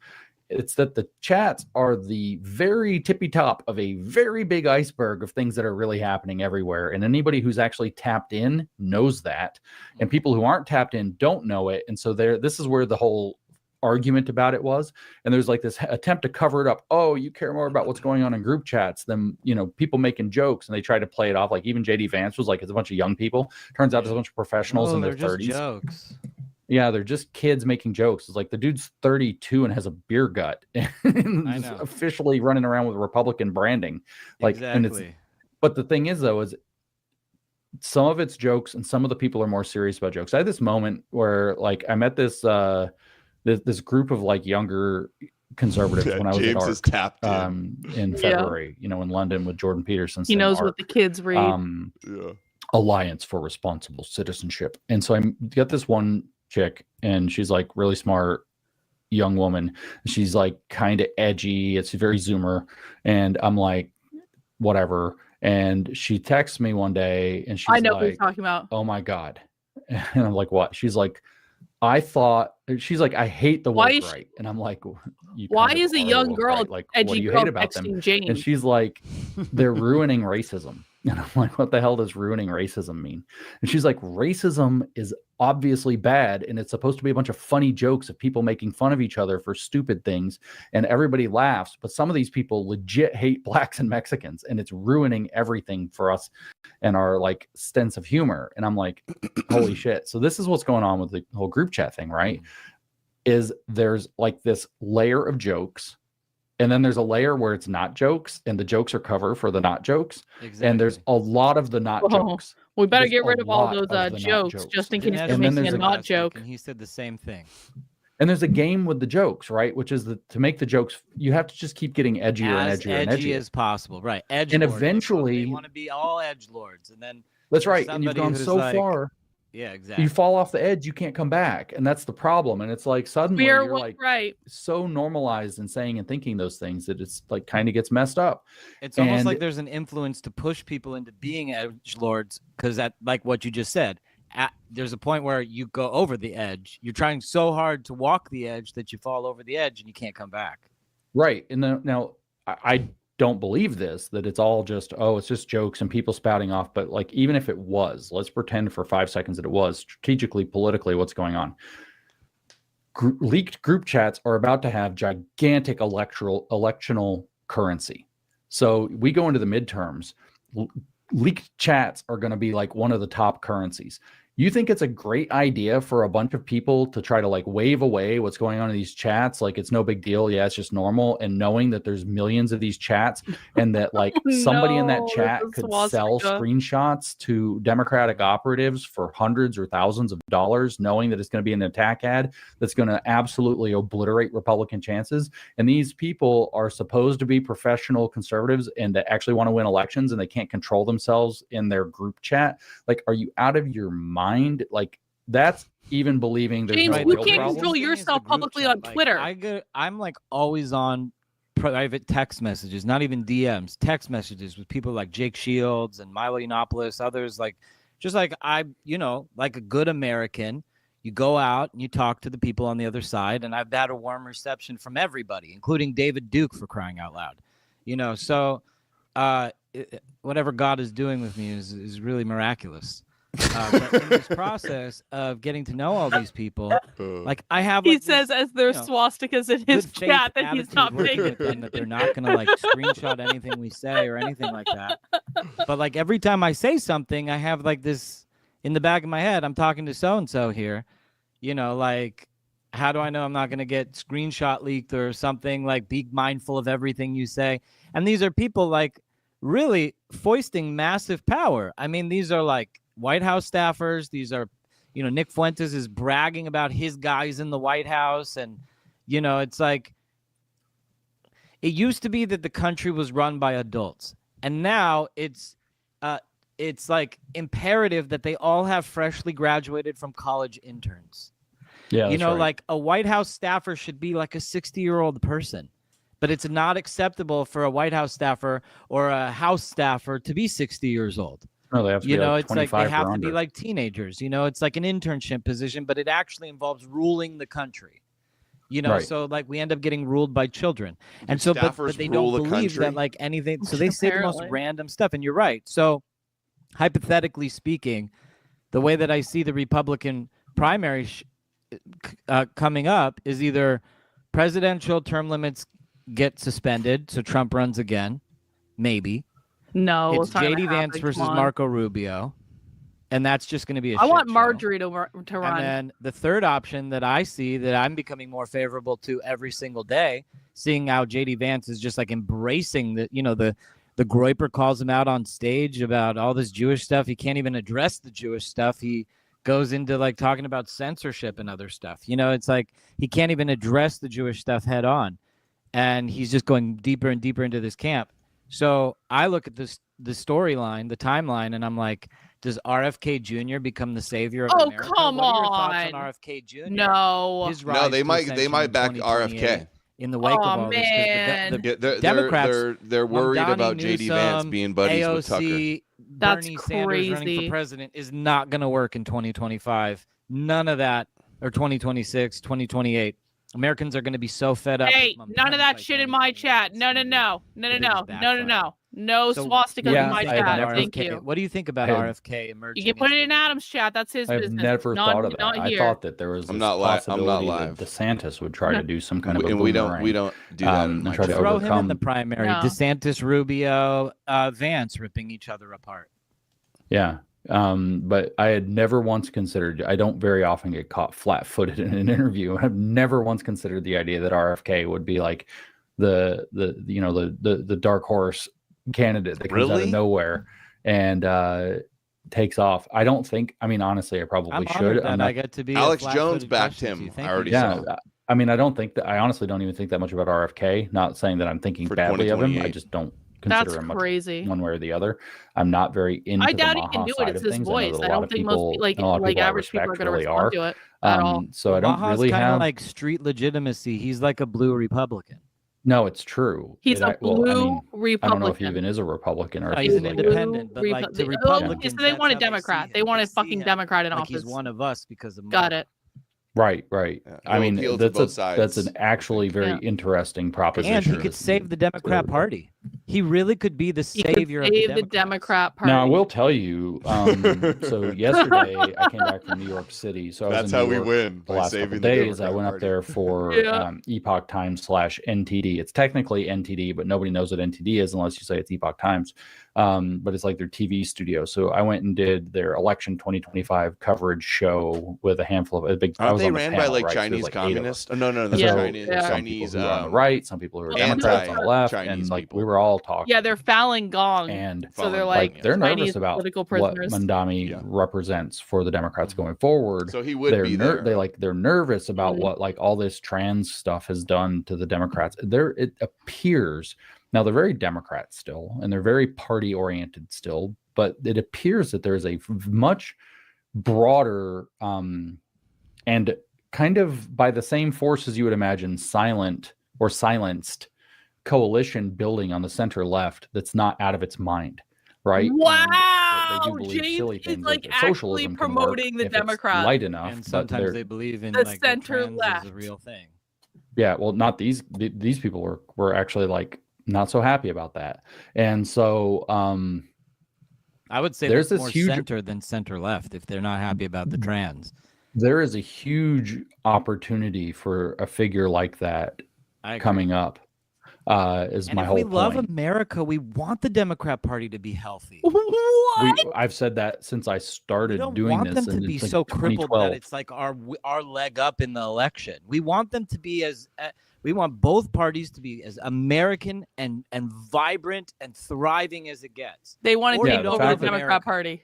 That's the big Democrats plan. being communist and hating America is a real problem. The fact that the aren't Republicans are like, aha, hating America is what being made them anti-Semitic win. is Let's the real copy problem. that. Like, it's not a good and of course the Republicans. The anti-Semites take over the Republican Party. They have no choice but to take over the Democrat Party. On the woke right, a lot of them are caught in this, like either unaware or they thought it might go away. But they called Nick the secret Democrat.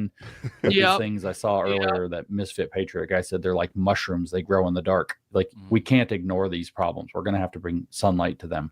We can't ignore Tucker Carlson out of the room. We can't ignore Nick Fuentes off of the table.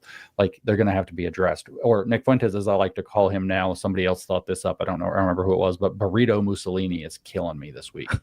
Burrito Mussolini. Funny.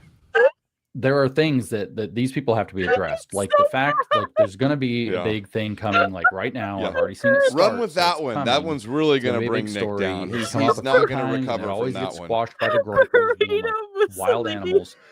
Nick Fuentes' engagement is fake. It is undeniable. He ratioed Elon Musk yesterday. And we're not talking about engagement to a woman. No, certainly not. Absolutely not. No, not that. How could you? That's gross. Who would touch a woman? What the hell? I'm not. James has touched many women because he's in an open relationship with his wife to fuck the Moms for Liberty. But no, and now he's a vegetarian too. Like, okay, cool. Whatever. But he's soy, bro. That's right, soy. Soy. That's I am in burrito. Nick doesn't like steaks, apparently. I heard about that. bad totally take. there. But he Nick just had the wrong. That's what he doesn't have a good soy bros. They are, now that we know that he's a vegetarian. And the craziest thing is one of the things, like everybody talks about the groypers, but part of being a groyper is that you're anonymous. So it's almost like they're talking about an invisible entity that doesn't exist.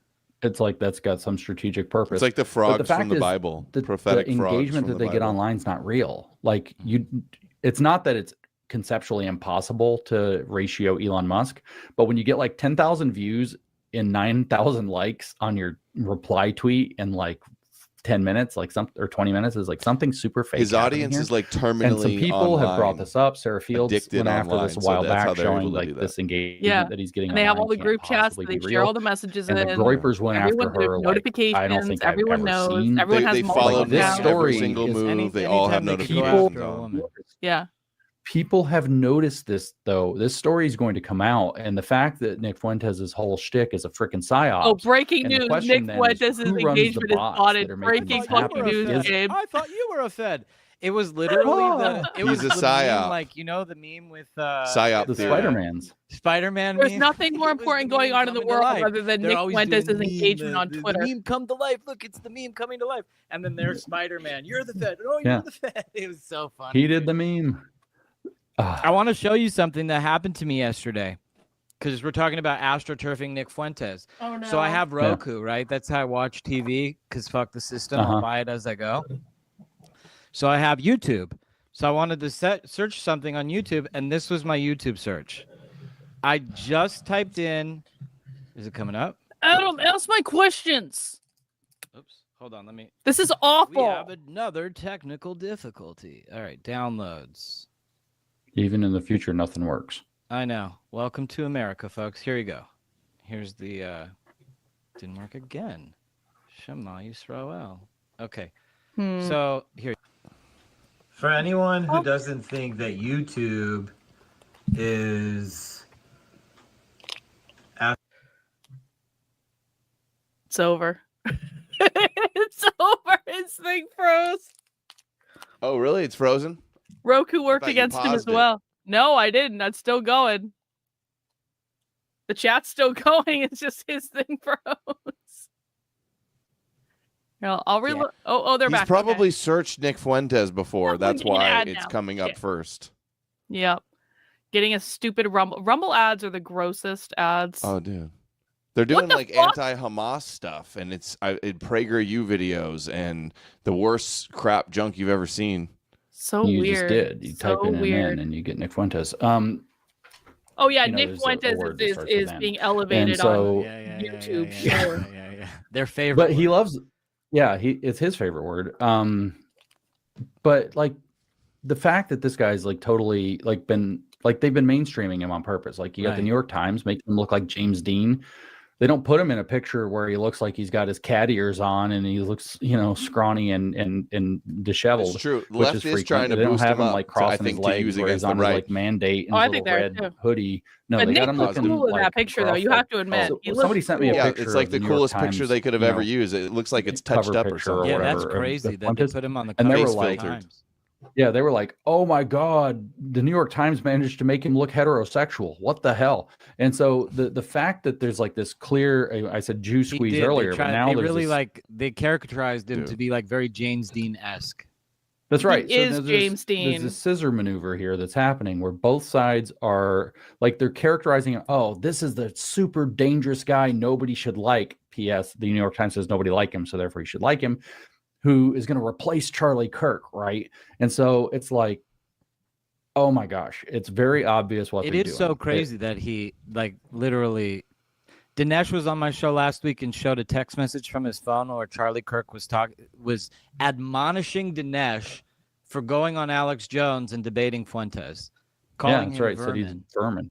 Yeah, and so that's rather dehumanizing, isn't it? Him, yeah, it did come out of But nowhere. if he said that about Jews, it would be, you're another show. And also, he's trying to walk that back actually a lot of happened. He said that about Jordan Peterson, and Jordan Peterson had like a 4-day meltdown. And so there is this like trying to platform him in some sort of he also said mainstream positive light because they need him to be connected to Trump. They need him to be kind of like this great divider of Nick the doesn't Republican like Trump, Party, and he is the fool for the fuel and is just going for it. All of them are just going for it. Tucker, Candace, absolutely. All the Nick's criticisms of Trump are valid for it, just to divide the party and have a lot. He's finally gotten it right. And Alex asked me, he's young. You got to give him a minute. What is the? He was like, "Do you think Tucker's an anti-Semite?" And I was like, "Yeah, he is. He's also using it to divide the party." And he's like, "What do you mean?" And I was like, Tucker's view of the just like the Christians go, "Oh, you're attacking Christianity. You're dividing white people." And MAGA is a very big party. It's same way they're trying to shut them down now. Tent for the Republican Party. It's like the president's going to go hug a rainbow flag to show people that they're welcome in the party. And that was what MAGA was. Not this like everybody but you or only the whites. It's like it's always been kind of like the Charlottesville psyop that's been the Charlottesville psyop behind the scenes. So that's right. That's exactly what it is. And shrink and divide the party is exactly what he's doing. Israel is like these guys. It's always the issue is never the issue. The issue is always the revolution. So they have their political goals that they have. So I like the fact that it turns out that the shape of the country of Israel looks very much like a wedge, right? Because they're using Israel, like they've got the Golan Heights in their hands and they're just like driving the sharp point down to cut the party in half. It's like a knife. It does. It looks just like a knife. That would be an amazing Ben Garrison meme. Ben, if you're listening, do the meme. Credit James Lindsay. That's right. Adam, ask my questions. The meme, like just for a shout out. Yeah, they. So this is what they're doing. Like Israel. Also, it's so amazing that you just said that too, because when you were saying Gaza Floyd and using this terminology, like I always say that like whenever the secret establishment needs to divide people and get them crazy, there's two things that make people literally take to the streets and burn shit down. One is a cop killing a black person, and two is anything Israel and the Palestinians, any Palestinian sympathizing thing. Those two little things, and that is Gaza Floyd. That is like Gaza Floyd. Gaza Floyd. You know, so and that's the formula. It's totally the formula. And so this is what I think they're doing. I think they're splitting the Republican Party. They're trying to make sure that it can't. What they're saying is so popular that it's half of the people agree with it. How dare them? About the results in the election the other day, Mondami, Virginia, New Jersey, Prop 50 out in California, and they're jubilant about this because it shows that they have the power to control what the Republicans are going to do. Either go with us against Israel, or else we're going to ruin your electoral chances. Then you tap that into the J.D. Vance American conservative profile that says he's the first post-Israel American leader. And I don't want to cut you off and interrupt you, because everything that you say is diamonds coming out of your mouth. But I just want to point out that in 2024, these people were all publicly supporting Kamala Harris. They were publicly disavowing Trump and MAGA, and it was all because of what that wedge you're talking about, Israel. They said Trump supports Israel, we can't support Trump. And Fuentes publicly supported Kamala, and for some reason they immediately try to mainstream them back and say, "Oh, you're MAGA," and they try to claim like they are MAGA. Yeah, exactly. And this is exactly what they did. Like Fuentes is out saying he's going to go ruin Michigan so that Trump loses the swing state and can't win. Right. Just watch me. Turns out he fails, does not succeed at this, and he's supporting Kamala. And so all this. Then Trump gets elected, and he's like, "We won." It's like, get out, Kamala. you loser. It's always but so this crazy. Is, and then well, the average conservative right now is so pissed off and sick of cancel culture that they're basically held by their balls by the specter of cancel culture, to where we have to now have like some pretend open debate as to whether the groypers who are openly anti-MAGA are part of it or not. Because if we don't, oh my God, we're canceling somebody. And they're all anonymous too. That's the craziest thing, is like we care about people. Nick is not anonymous don't even though, care so to like put their this is a face mute behind point. their ideas. And there are we don't actually know how many people They're that so support Nick ashamed to publicly come out. Yeah. I can't tell you how many DMs I get. Oh, they think that if they come out that they're goose stepping Hitler and they love Hitler, that they're going to lose their jobs. And for some reason, they think that's going to, like, they're going to win an election, but they're too afraid to put a picture on their profile because they'll lose their jobs. You guys will get that fired. Hitler's a party platform that the Republicans should adopt. This, by the way, is another, in my opinion, one of the other points of this operation is to basically they're make associating not wanting to be owned by Zionists with goose stepping. Disaffected American young man, right? Unemployable going forward, because they're not wrong if they put their faces what they're saying. Look at that guy Pine Sap that went and screamed at Mehdi Hassan on that Jubilee thing. He's like, "I'm a fascist." All these then he people gets fired have been in my cried. show. Sarah Stock, Pine Sap, they've all come through and sat where you're sitting. I think that there's an operation specifically to make as many young men into Pine Sap as possible, so they're angry and they break things and they damage the Republican Party's electoral chances and so on. But then they become a permanently disaffected class. Every permanently disaffected class becomes a Marxist eventually. And so I think this is here we go. Funnel We're woke, to get these people to where they outclass themselves. They're becoming and now Marxists. they have no options. I actually also think, and I think it's super important to understand, that the groypers are just another queer theory movement. Like, people don't understand queer theory. They think, oh, it's about lesbians, and it's like it's not. Queer theory has very little. In fact, the definition of queer starts out with the 3 words, unlike gay identity. It has nothing to do with gay identity.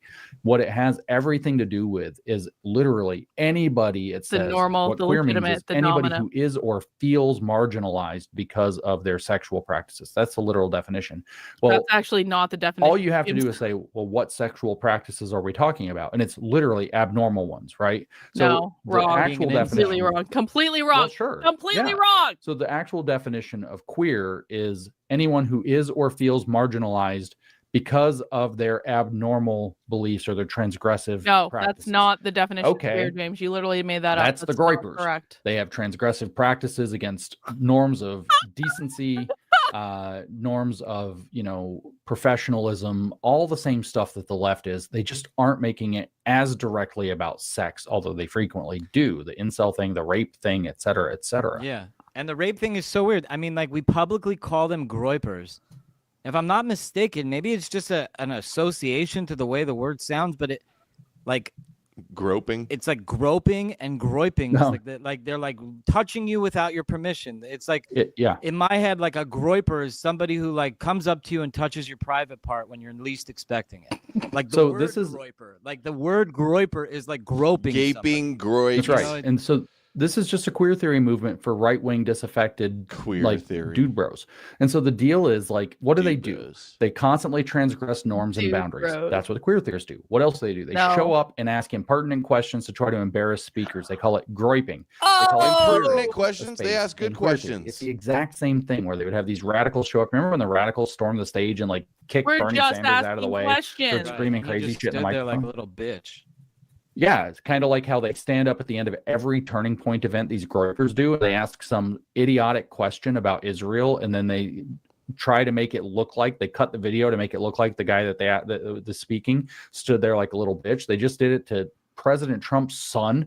They did it to J.D. Vance. They did it to Vivek Ramaswamy. They did it to Glenn Beck. God Glenn Beck forbid young men ask questions of politicians at events. Glenn Beck was an idiot. God forbid. But Glenn Beck totally gave a great answer, totally great answer. The crowd erupted in a huge cheer. He was like, God when chose they cut them. the video. It was a groyper asking Glenn Beck a question, and they caught that quarter of a second hesitation where Glenn's kind of surprised he got asked a question like that, and then they cut it he doesn't know how to answer. So these are the same tactics that the queer theory or the trans Tifa people use. My God. They're always suggesting that they're going to be post up with violence, just like the trans Tifa people. This is a queer theory movement using the kind of opposite direction stuff, but the exact same dynamic of let's inject ourselves, do a parody of normal society in order to deconstruct it and force the transgression of boundaries so that nothing matters anymore. That's what queer theory is all about. It doesn't matter how degenerate your sex life is. It's fine. You're queer. You're fly your freak flag, right? That's queer theory. Well, it doesn't matter how degenerate you are with your moral values, your sense of decency or whatever. That's the groyper movement.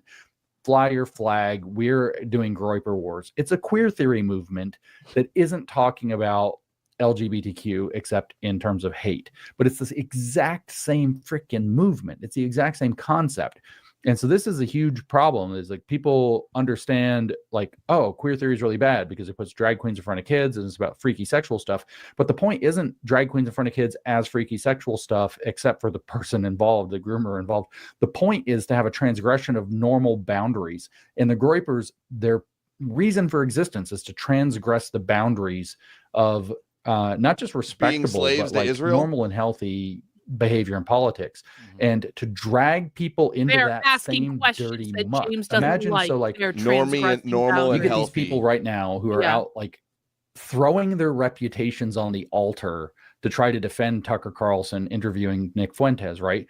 These are the same people in concept as the people who are showing up with the drag queen, pushing their kid in front of the drag queen, or giving him a $5 bill to stick in the G-string. 100%. So Megyn Kelly and so on, they're all cucking themselves to a queer theory movement. The most pathetic. They all are this is the worst argument. This is not going to stick. It's the same exact dynamic, but all of a sudden they're not wearing it's not like a drag queen dancing in front of kids. It's actually it's an America First young hat. Teenage boys being totally out of control and nobody knowing how to respond to it. And for reasons that are very mysterious, but I don't know how mysterious they are. There's suggestions now. It'll be interesting as this gets fact checked and we find out that part of the reason might actually be that we're seeing this behavior is that allegedly to go on Tucker Carlson's show, you have to sign a non-disparagement clause in the contract, a media release. So you're not allowed to talk bad about Tucker Carlson for the rest of your life, or you have legal troubles. If that's the case, we have at least something like an explanation for why literally nobody will criticize him who's ever talked to him. And it's funny because Fuentes said the other day that if you're against Tucker, you're against America First. And literally this guy was just against Tucker for a year, lambasting Tucker in every but he single apologized and bent the knee. Basically comes out right after going on his podcast saying, "What is he supposed to still attack Tucker after he did that?" And it's also because he expects a level of obedience from his followers that is very cult-like. When you talk about the irresponsibility of platforming, platforming this type of movement, his inner circle is RKD for NJF, rape, kill, die for Nick J. Fuentes. They take That's right. They take an oath. Yeah. Raise your right hand. It's a deeply serious oath that everyone takes seriously. Like, Totally real. Give me money. Right after they get branded with the frog. Oh, I know. Weird. It's very weird. Straight up abuser tactics. Yeah, It's like, and then everybody's like running to that. And the craziest thing, Ride or I said die. this in one of my posts, Niggas.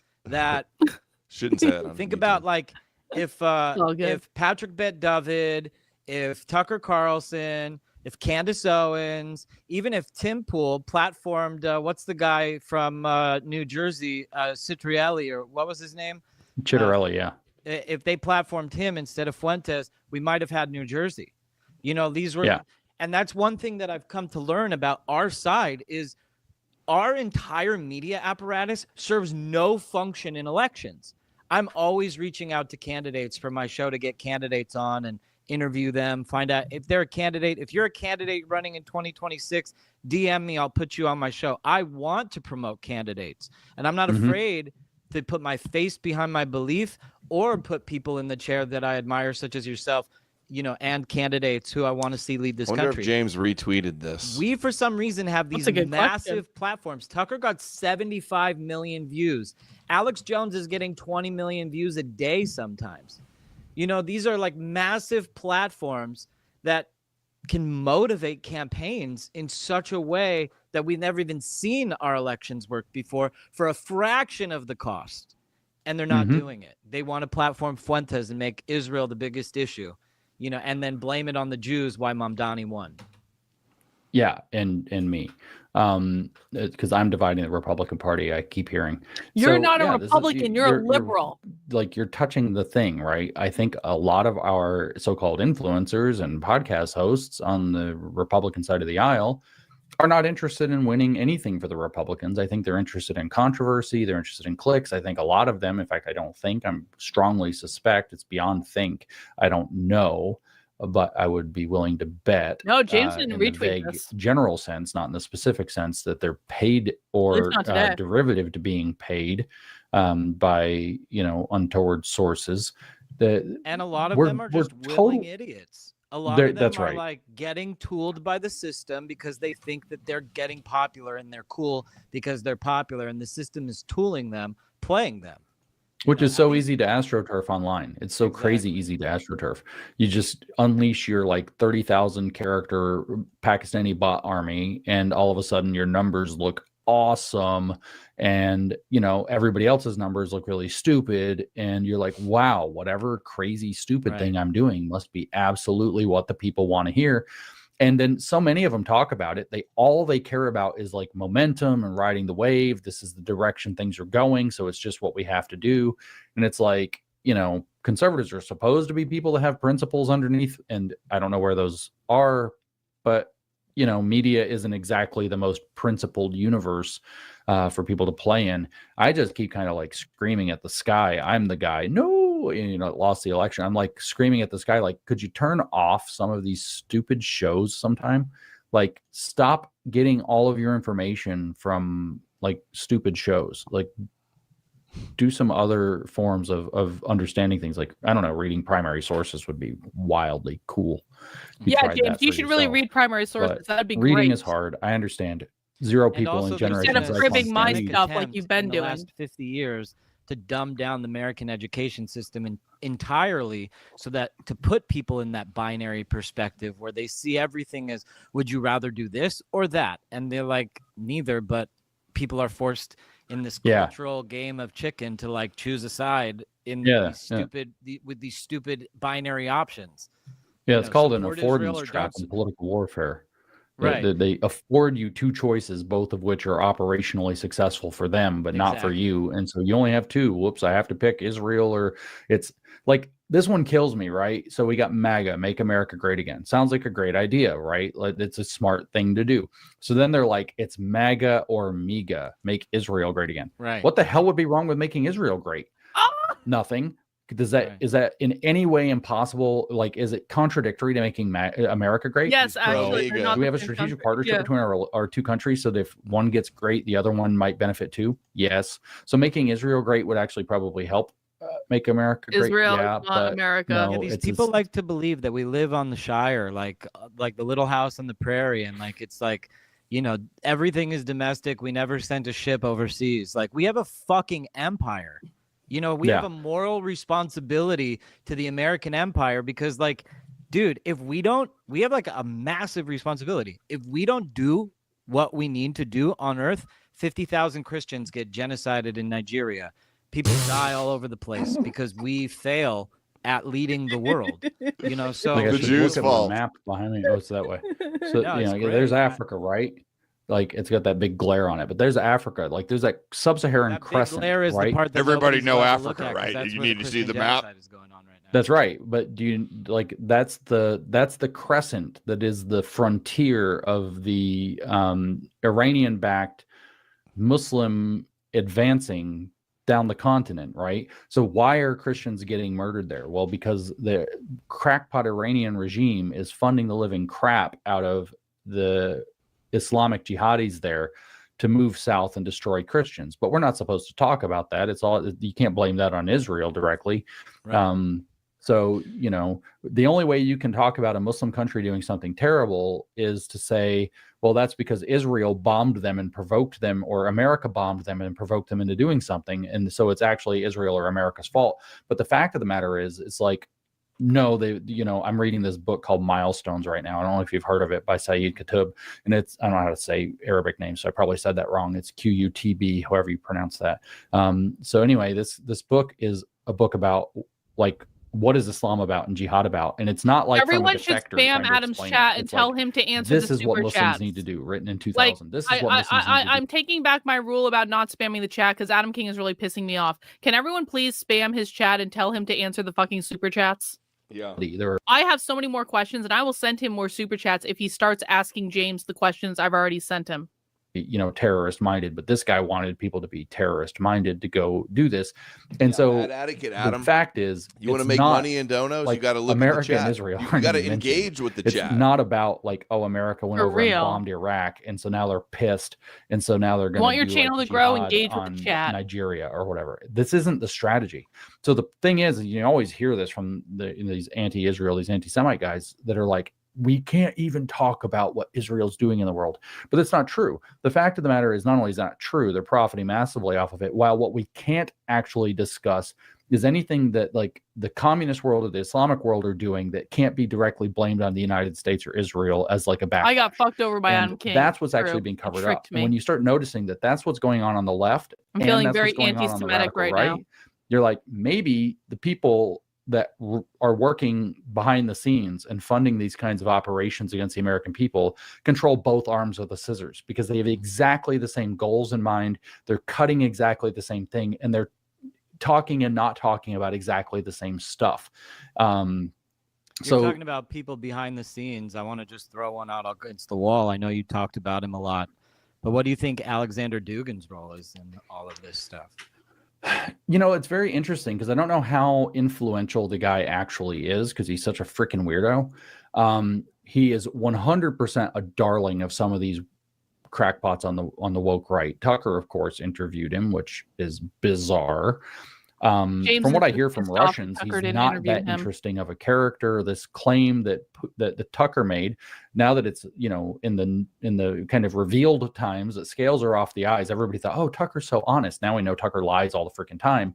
So Tucker said he's Putin's brain. Well, Tucker also said that Daryl Cooper is the most honest historian in America. So everybody's called him Putin's brain for years. I don't think he's really come up with that.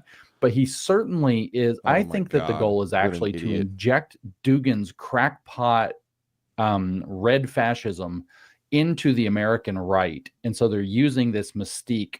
We're going to occupy the chat on Adam King's channel. And therefore, the side that's not with Ukraine, which is connected to the Democrats. So therefore, let's pay attention to this guy. His idea of fourth political theory and multipolarity is coming into the American conservative radical right, specifically. And I think it's operational. This guy, Aaron McIntyre, not his real name, pushes that all the time. He pushes Dugin's ideas all the time. He's interviewed Dugin a couple of times, or at least once, I think twice, but maybe just once. Tucker Carlson, like I said, elevated him. Steve Bannon got kicked out of the White House in Trump's first term. He goes immediately, meets with Dugin. So Dugin's some kind of a strategic mastermind. I don't think he's a friend to the West. He's one of the first people in the world outside of like me and some Twitter dorks to start using the term woke right. And he started calling for the. I was actually the first to use the term woke right. Grok confirmed this the other day. Right woke needs to awaken and like, basically disrupt and dismantle. But I was still a baby and I didn't understand things then, and I was wrong. So he's a significant thinker. Nash described him as like a Rasputin type of figure. And also, he kind of is. Described him also the same. Yeah, I mean, he's clearly a Satanist. I don't know if you ever read his essay called "The Gnostic," which he wrote in the 90s. He literally says that there is only two ways to be spiritual. One is left-hand path magic, which is satanic, and the other is right-hand path magic, which is still satanic.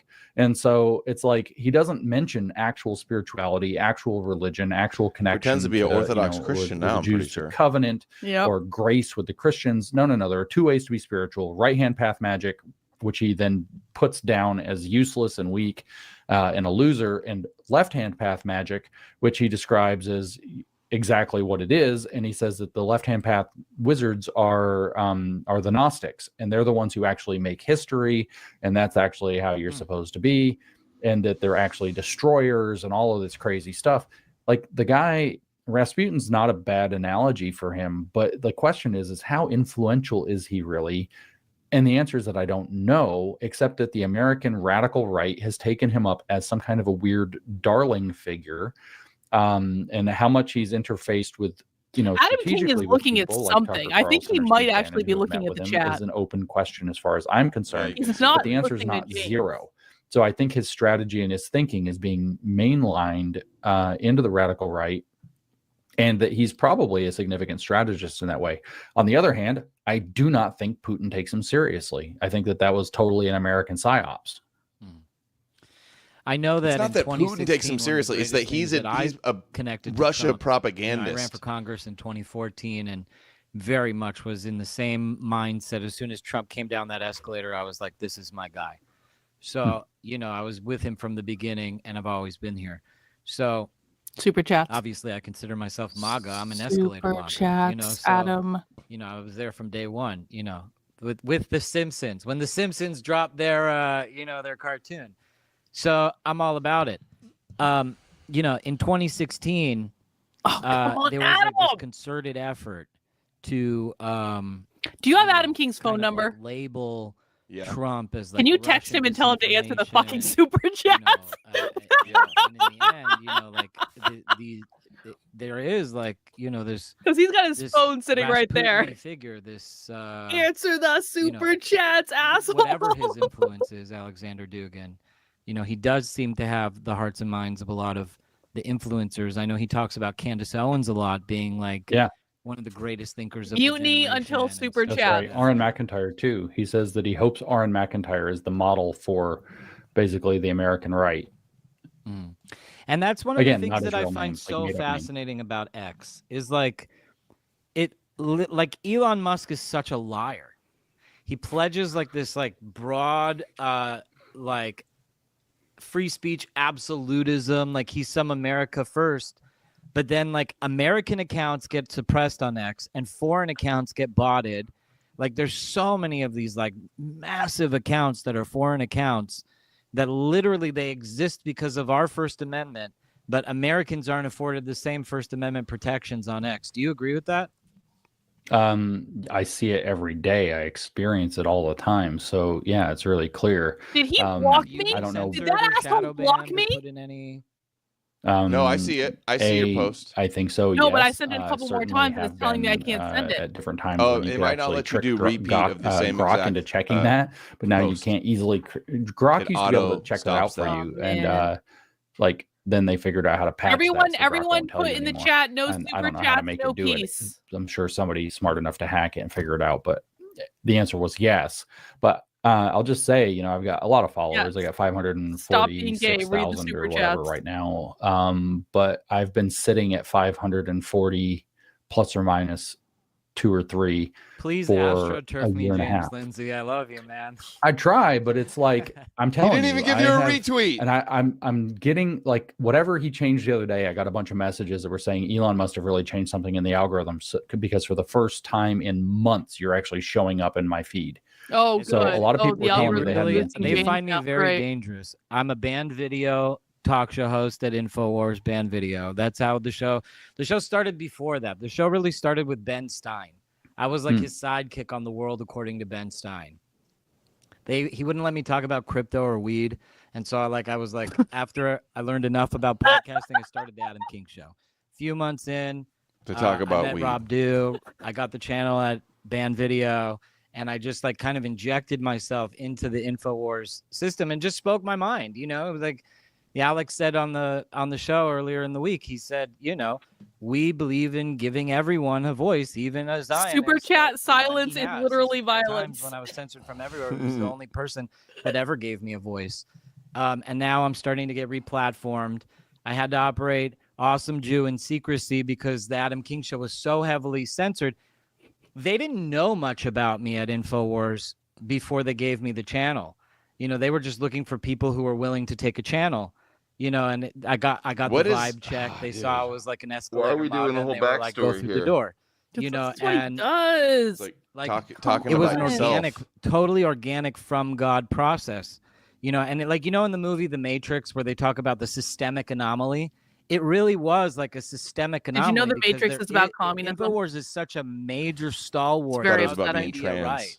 I mean, No, it's well, 20 there million is that, views a but day. it's more insane. broadly And about at that time, communism. before Alex was allowed back on X, the numbers on Banned Video were astronomical. I mean, Alex getting platformed like destroyed Banned James Video. probably hates You know, Alex 'cause Jones. now people go to X to watch Oh, him yeah, instead of Banned 100%. Hey Video. James, The what do you rest of think the of show's Alex kind got Jones? shafted. That's actually a But great whatever, question. you know, it's all part of the mainstream psyop of bringing, you know, like controlling this right-wing narrative.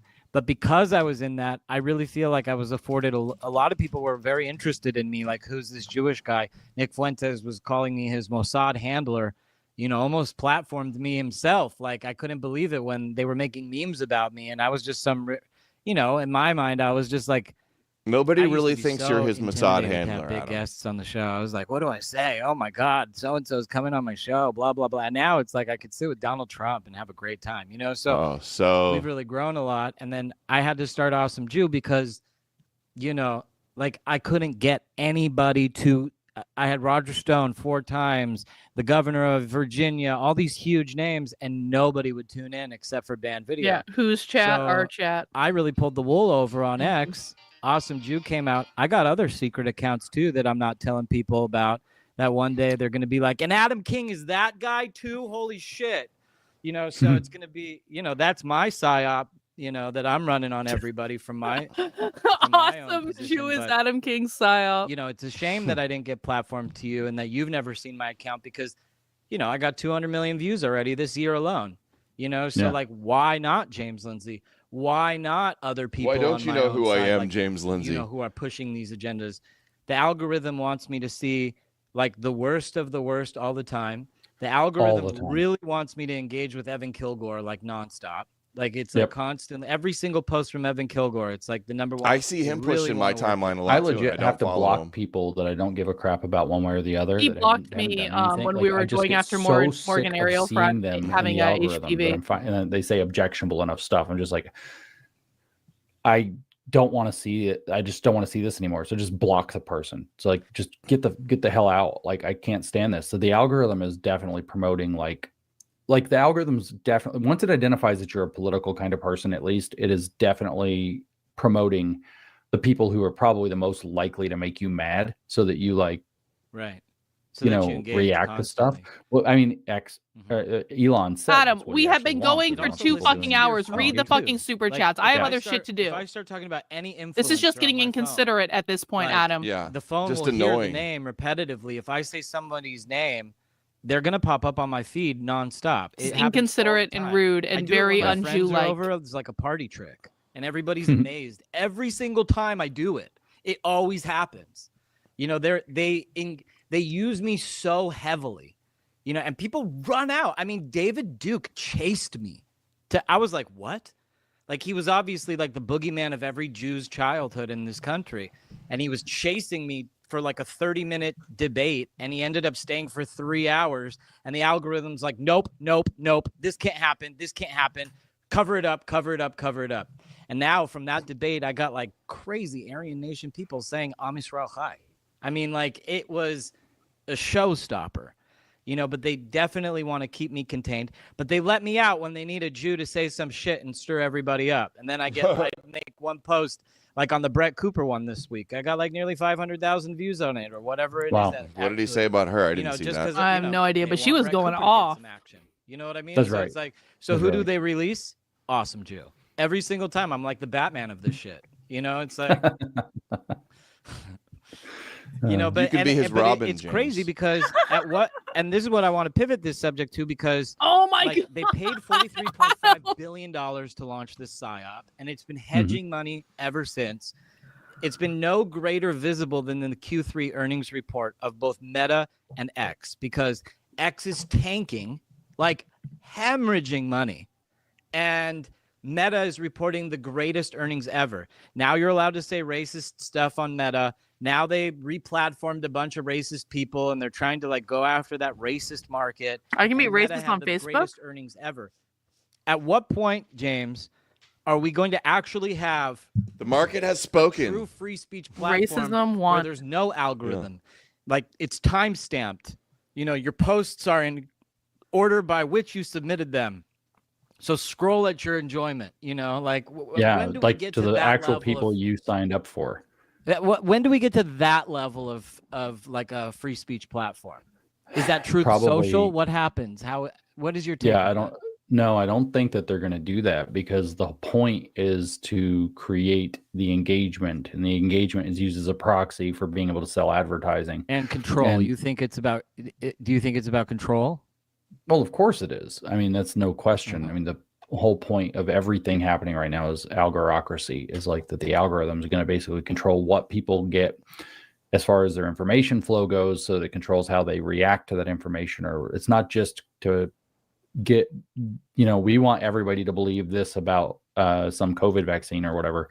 It's also, we want people to react in certain ways, to get in certain fights, to, like you said, right.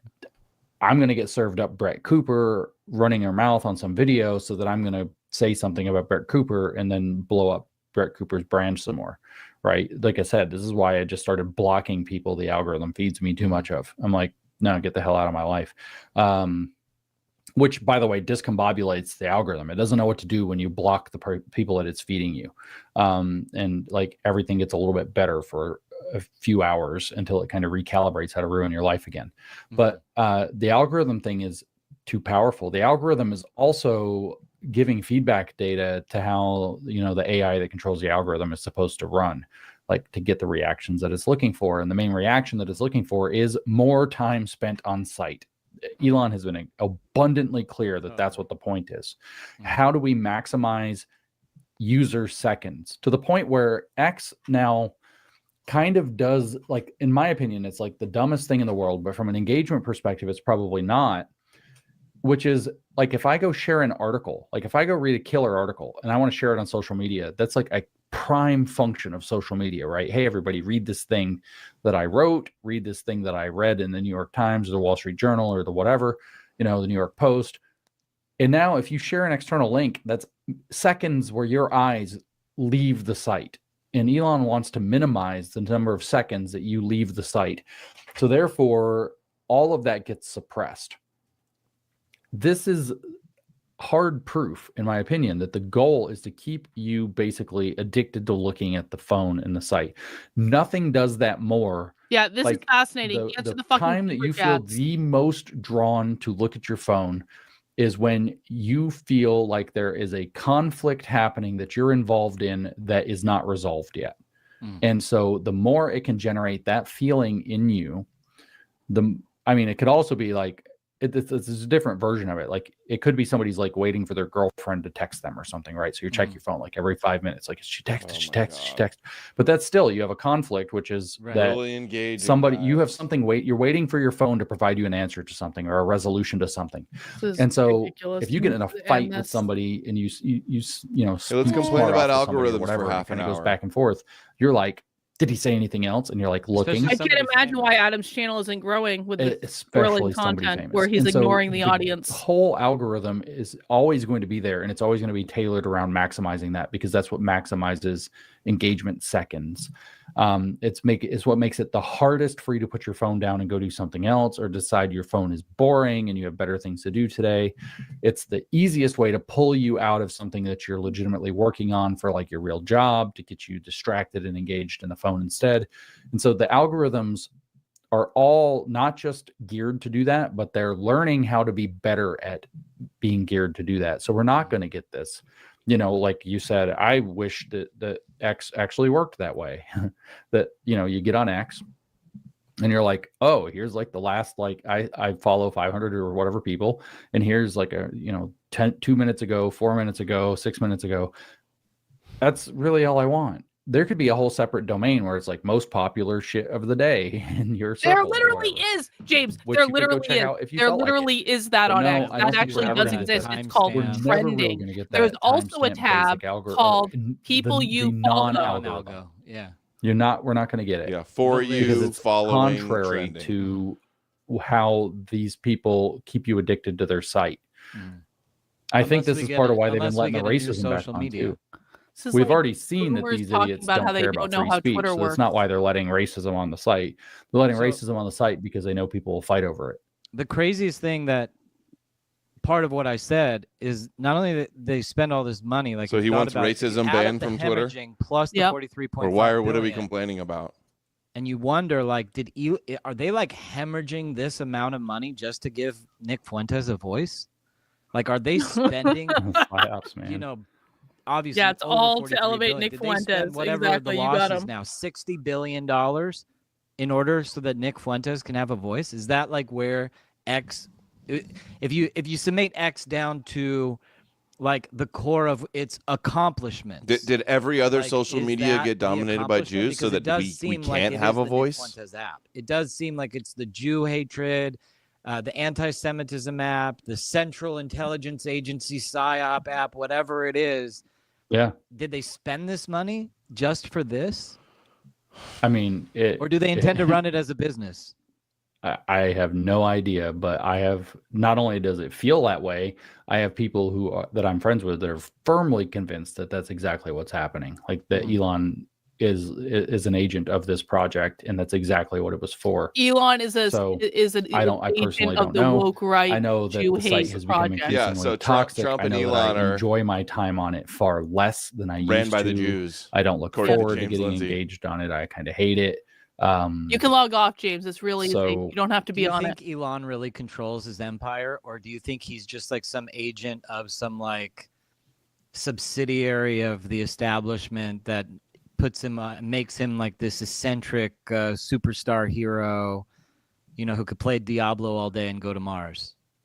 Well, I mean, I have no idea, but there's no way the fact that he's running like 5 or 6 like cutting edge gigantic corporations plus playing Diablo all day doesn't really like compute to me. Like, I know he's like kind of abnormal, but like that's like super duper abnormal.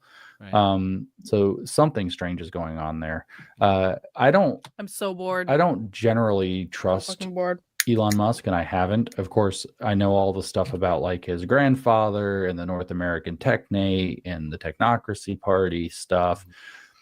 I understand that like you got Neuralink plus Starlink equals global network of, you know, brains equals the noosphere of Teilhard de Chardin, and I'm not real geeked about that. I don't doubt that Elon knows that. He wears things like omega-shaped necklaces, and it's like, oh no, Elon Musk wore an omega-shaped necklace. Oh no, and it's like breaking news. I don't know what this guy's all about. All I know is that if we play the Christian game of judge them by their fruits, that X has basically flown into a pile of shit since he's tried to make it this like bastion of goodness. When did you ever see that interview where he brought his son? I think it was Hannity, and his son was just like mouthing off little X. He's just like mouthing off like we don't say the quiet part out loud or whatever. And then you ever see him in the White House shushing President Trump, and like it's like, who is this guy? Like, this is the American public trust, and he's got his 3-year-old. You know, we're supposed to be like, oh, how cute, but like, I mean, it's like so disrespectful. I am miserable. This sucks. And then later he comes out and he's like, Yeah, it was. But I'm around somewhere. He was on Epstein's Island, and Yeah. it was like literal 3-year-olds telling our president to shut the fuck up. It's like, I think it's actually pretty Can great you, that a like, 3-year-old is even, telling like, Trump to shut the fathom fuck up. any other American kid being able to tell the president to shush, stop talking. You know, No, like I didn't know what that was all about. I was like, That this was is crazy. crazy. I am that was outraged. absolutely Totally crazy. crazy. This So one thing happened? on this show that I pride myself on, like I told you earlier, and I know we're pushing time. Super I'm gonna chats. keep you as long as I got, because I got Super jammed up here chats. for like over 2 hours now. Super. And I was- You're Joe I was Rogan, told- basically. I was You're told Jew I got Rogan. an hour, and I just know I'm milking the Rogan. clips right Good now. I'm one, gonna have like James. 400 clips after this episode. You're gonna have no. Well, I'm clips calling after you this Jew Rogan episode. from now on. Super. Ah, that's the clip, baby. Jew I'm Rogan. Jew- Just killed Awesome Jew is Jew Rogan. Oh, Let's make it no. happen. Huh. So, like, I would say that the main purpose of my show is not to like fight or contest, but to convert.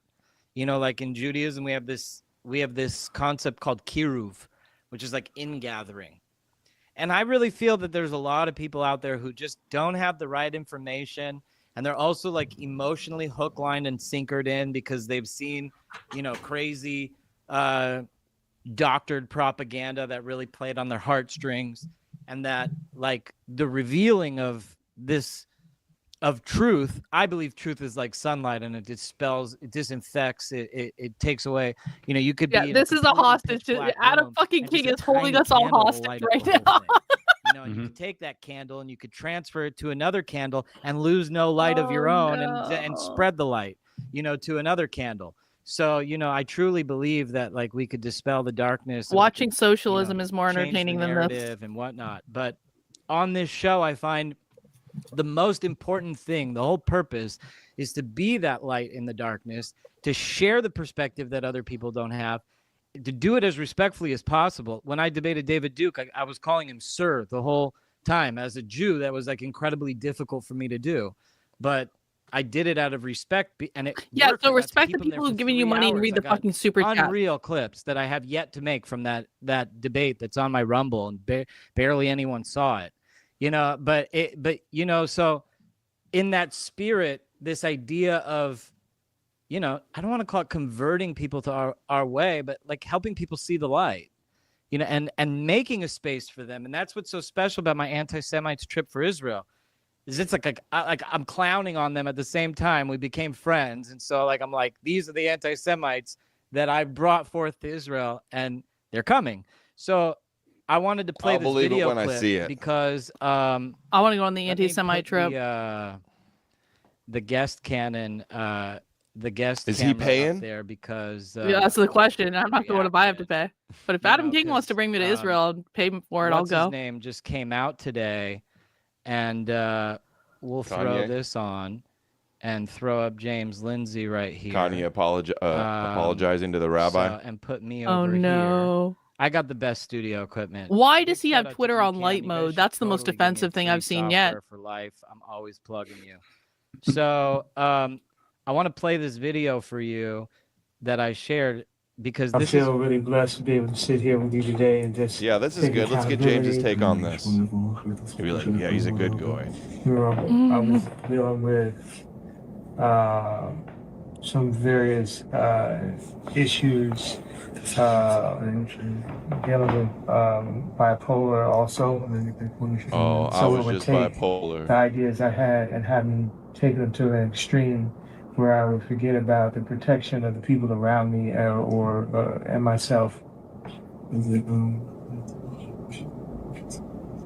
So I wanted to come and take accountability. Sometimes people aren't that knowledgeable about the bipolar and the cause. Nick took advantage of a mentally ill man. Is that what I'm hearing here? I think so, yep. This disease. Nick exploited a so he's mentally speaking ill to one of our black great So- rabbis. It's like Rabbi Yeshayahu If you left the Pinto. house and you left your kid at the house, and your kid went and messed up the kitchen and messed up the garage and messed up the living room, now when you get back, it's your responsibility because that's your child. And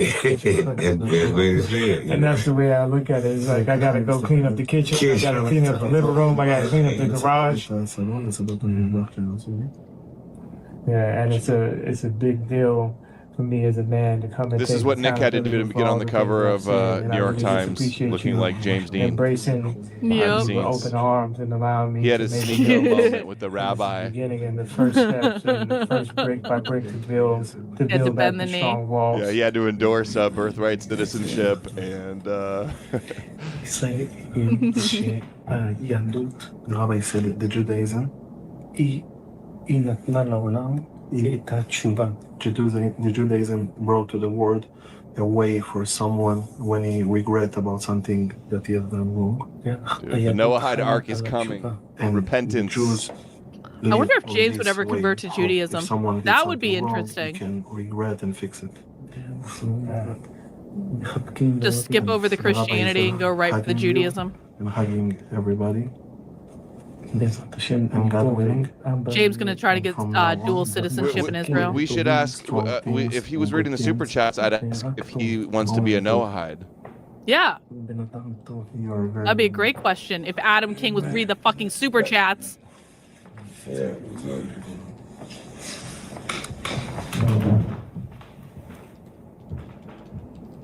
Wow.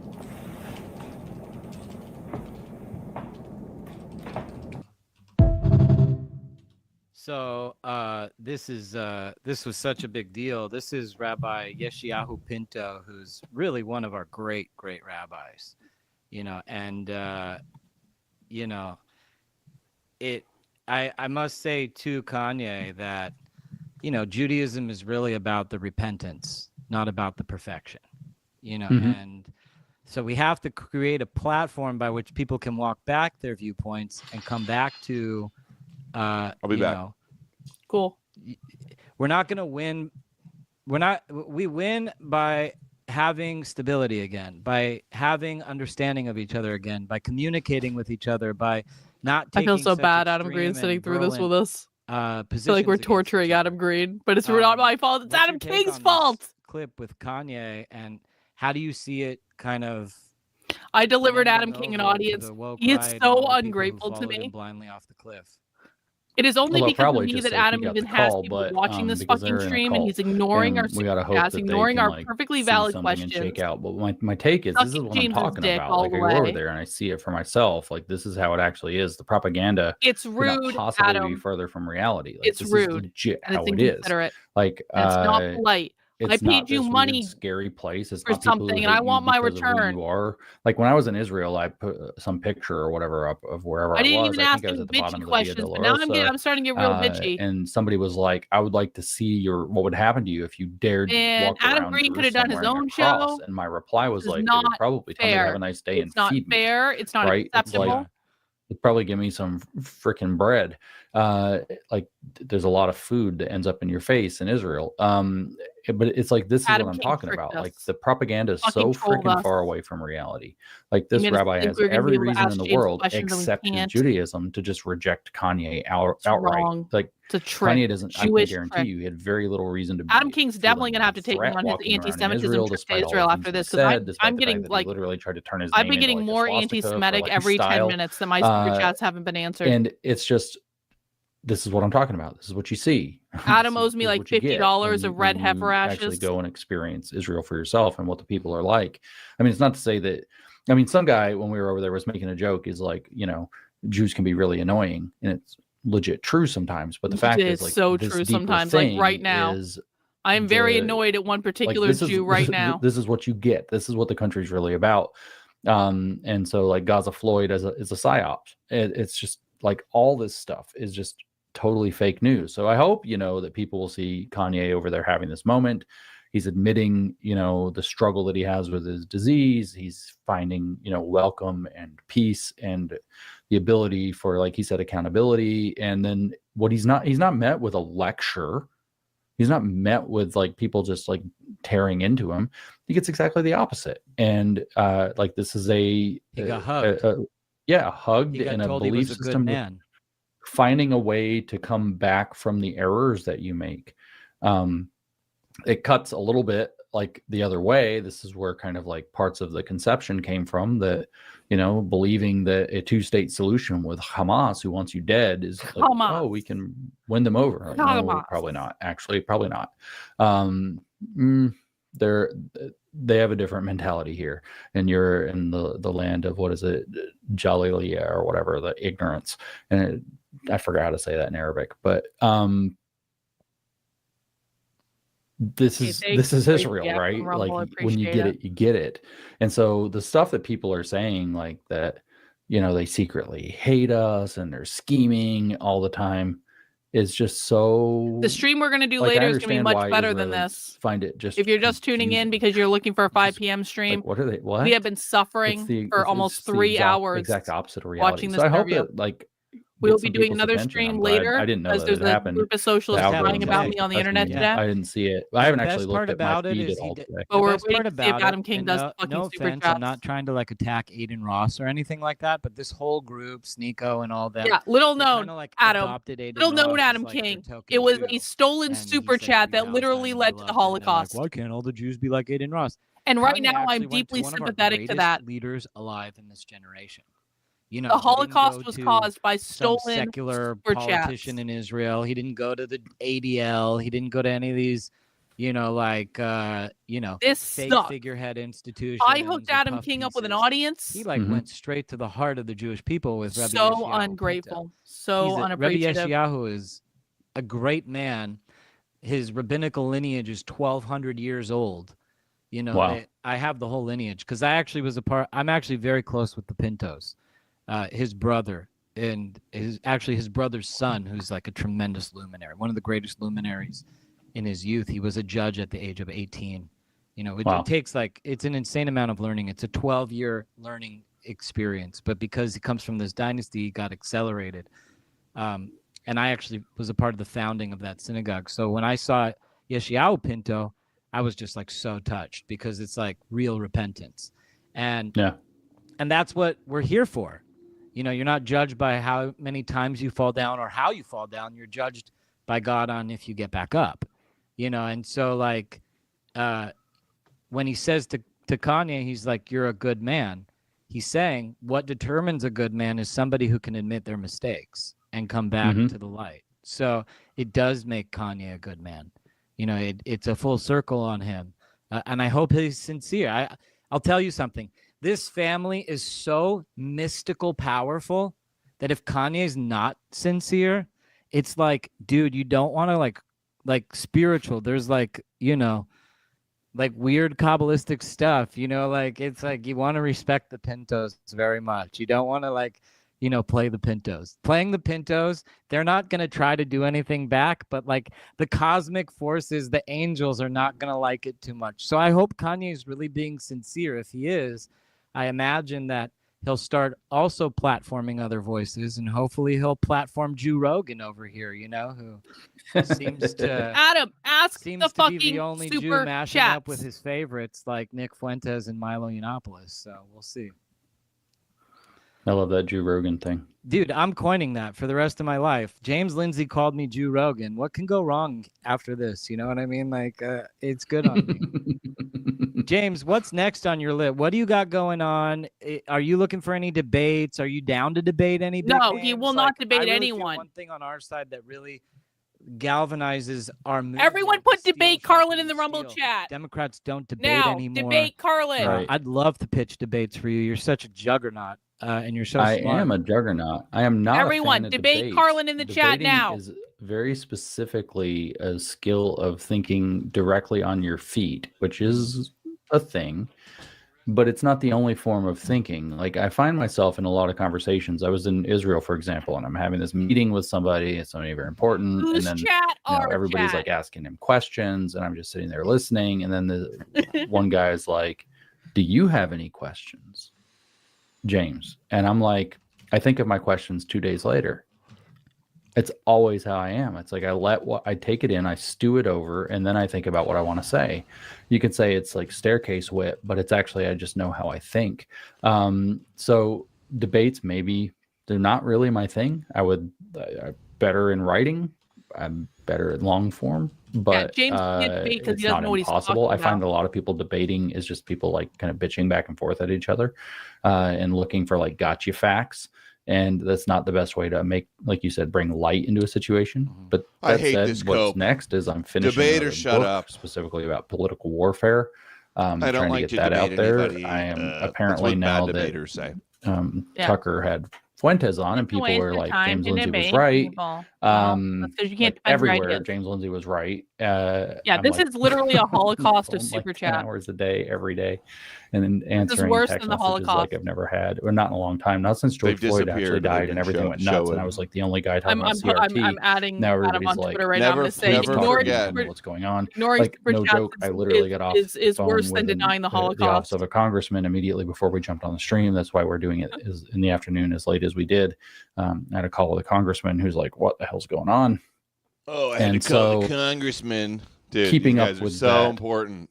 Current is kind of the main thing that I've got going on. But I'm trying, like I said, I'm trying to finish this book. I want to get the book out early next year about political warfare. I'm going to call the book "How to Be an Anti-Leftist." First draft is done. I've started the editing process, and then after that, it's type, set, and go. So that's the big project. It would be nice if the world didn't reset itself 8 times in 2 days, so that I have James is just zero giving me motivation to actually finish that book because I have to get it out before him. But that's the primary. I was telling this to my there mother. goes the rest of my year. Like, she's not political, and I was like telling her like they want you to constantly have to second guess what you already put in your box as being like established for the rest of your life, so you could just focus on tennis or whatever's on TV. That like that's right. They want to upend your sense of stability over and over and over and over and over again. It's like always the world's about to be nuked. Always, the flood is coming from global warming. It's always like scare. And we got to overcome that. We got to overcome the media. So yeah, I might end up. Since you brought up debates, I might end up having to do some finally because like the young people seem to only give a shit about debates. They don't care about exposition. Good. Everyone do debate Karlyn in the chat. Debate Karlyn now. With words and you're calm and collected. You're exactly the type of person that we need out there speaking and challenging directly, being on that front line. I think Dinesh also. Oh my God, yeah, phenomenal debater. If James is the best you got, you're in big trouble. Potential. And the right likes debates. The more the left doesn't want to do them, the more the right does them. So I'm really looking forward to. He just said he doesn't like the debates. arena and taking on somebody and challenging. He just blocks ideas, everybody. Proving he them said wrong and changing them to the right side. So, and he wants everybody censored. Yeah, well, maybe we can do that. I would love that. And also, if you ever want to collab on anything, I mean, I don't want to take any more of your time, but I do want to take all of your time. So you are welcome. I'm going to go stream as long as you're willing. I have 100 more topics I can bring up to you. Yeah, let's talk for 4 hours. Yeah, we didn't even get to cover Mom Donnie. We didn't even. I mean, briefly we touched on it. I didn't even get to go into critical race theory with you, which is really your strong suit. Being like the pill. Is the one question I always had for you: has the White House consulted you, or at that executive level? Have they brought you in any discussions on how to deal with the trans Tifa? Wasn't he mad like Tucker didn't know who he was? He said he didn't know who he was. Yeah. I'm definitely open to it. I'm not currently working with the administration. That they haven't even reached out to you. That boggles my mind. I worked with the Trump 1 administration near the very end because of the CRT stuff a little bit. And then no, Fox News is too busy interviewing Karlyn. Sorry. Administration, sorry, exactly. Exactly. And then Trump gets back in, and actually I was helping Charlie Kirk, who was working with the Ed Transition team, basically come up with Department of Education strategy and policy ideas for what they could do. I actually sent Charlie like a 30-page report about what I thought proper goals would be for the Department of Education. He didn't read that shit. No. I don't know where that all went. No one read it. It didn't go anywhere. Secretary McMahon's doing whatever she's doing. So I have not been reached out to. I've been told basically, but I don't know if it's true, that I'm more or less boxed out because Vance's team convinced the gatekeepers, the handlers, that I am anti whatever the right wing is doing, anti New Right agenda, anti NatCon, and I am anti NatCon, so that's true enough as far as it goes. Anti-nationalist. He's just a Zionist, pro-Israel but this, nationalist. like I said, all of a sudden, some weird things are happening. A lot of people are calling very quickly now. Yeah, he did. Now that we're no he's like, longer I love Israel. They got about so the many woke flags, right. but he's like, I'm against nationalist conservatism in America, though. And now all of a sudden, the denial for thee, but not has for broken open, we. and like it's literally a problem that I can't address all the things that I'm getting all the time as fast as they're coming in now. So that might change actually now. I hope so. Definitely open to it. We'll see what happens. But since you brought up Mandami, I think there's only one story with this guy. Like, he's gonna fuck up New York. Like, let's just be very clear. Did you see what Eric Adams brilliant analysis there, James? No, brilliant, fucking brilliant. I've been on the phone literally all day. I haven't seen anything. Adam King tricked us. I'm never gonna let him live this down. This sucks. I can play it if you want to see it, but he's basically like, I gave you guys a great city, don't fuck it up. And he said, don't fuck it up. He dropped. Oh yeah, they're totally gonna. Yeah. Because like Mandani already they did the tequila immediately. Yeah, it's very fucked up. They did the tequila in Times Square. Like now, and all the Muslim influencers are out there saying now we're going to convert everybody forcefully in New York City. It's like, yeah, I bet this is what happened. I bet James told Adam to ignore the super chats. And then to just you're never going to get another super chat, Adam. The day after tomorrow, no, Barack Obama. Never. I'm never going to send him another. I'm never going to give Adam an audience again. It's like very Adam's audience is thanks to. And I thought that movie, when that came out, it was like they were never going to let Trump get back into power or anything like that. I have more people watching this on my Rumble channel than Adam King has watching on his. In Hollywood, on YouTube and Rumble put together, like Utopia with the COVID vaccine. On YouTube, I have. You know, when Barack's movie came out, I was like, holy shit, that's what they're going to do. Adam King establishing a reputation as being a streamer who ignores super chats. Muslims and the Chinese and everything. You're like, maybe that's what's coming in 2026. A Rumble Rant shyster. As their Rumble Rant shyster. Midterms or the very Jewish, Adam. Yeah. Very Did you Jewish. see that movie, the Obama movie? No, I don't watch. I watch like no movies. So that was crazy. What I'll tell you is that he's going to stack the deck as hard as he can. And that's like the main story. Like what he can actually accomplish and not accomplish, I don't know. I know that some of the Democratic Party is very nervous about this. I think he's kind of too, like, they're nervous about the DSA kind of taking over. And he's going to cram as many radicals, both DSA and Islamic radicals, into as many city and state positions as he possibly can. What would you debate him on if you put out the announcement that they're hiring? I would like to debate him about queer theory primarily, because James is making this stupid argument right now that the Groypers are queer, which has nothing to do with what queer theory and queer Marxism actually is. But I could debate him on really any topic related to the left. I know exactly what James thinks on everything. What's the biggest thing you think he's wrong about? Oh, he completely does not understand what queer means at all. I just reviewed his podcast last night on the channel to prepare for this, and he really, like, he has no clue what he's talking about. And what we found out when James recently did a podcast about queer theory, and we're almost positive that he actually just watched a lecture that I gave on it and tried to crib me, but he got everything wrong because he doesn't understand like the nuance of it. So it's just, I could go on for literally hours about all the things that he has wrong, and I did last night. Something kind of similar. I worry about the people in New York who thought that he represents hope for the bottom rungs of the, working class or whatever else, because those people are going to get shellacked by this administration. But the worst thing that he's going to do is he's going to fill the New York City and New York State. I'm going to call it soon if Adam doesn't read the fucking administrative offices. I'm sick of this. Career-driven DSA and Islamic radicals. I sent you a couple DMs of Tucker and Megyn Kelly arguing over Nick. You want to watch those instead?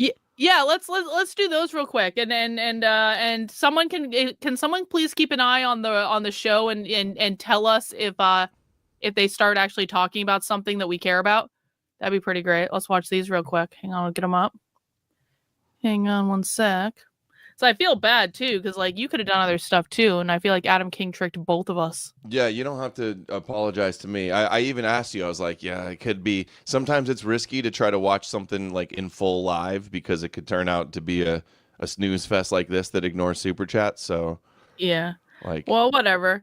Okay, so we got this one. Tucker Carlson puts Megyn Kelly in her place. I want to get excited about this. Nick Fuentes has said a long list of very vile things. Big time, including attacking my dad, which was the most vile of all, in my opinion. Yeah. I mean, I personally have watched videos of him questioning the Holocaust, likening it to baking cookies in the oven, and there's no way you could have gotten to 6 million, seems to be his theory. He seems to think that we've way overstated the number of Jews killed in the Holocaust. He's ripped on poor Usha Vance in the most offensive terms, which I mean, so what do you say to those people? Say, why didn't you raise any of that?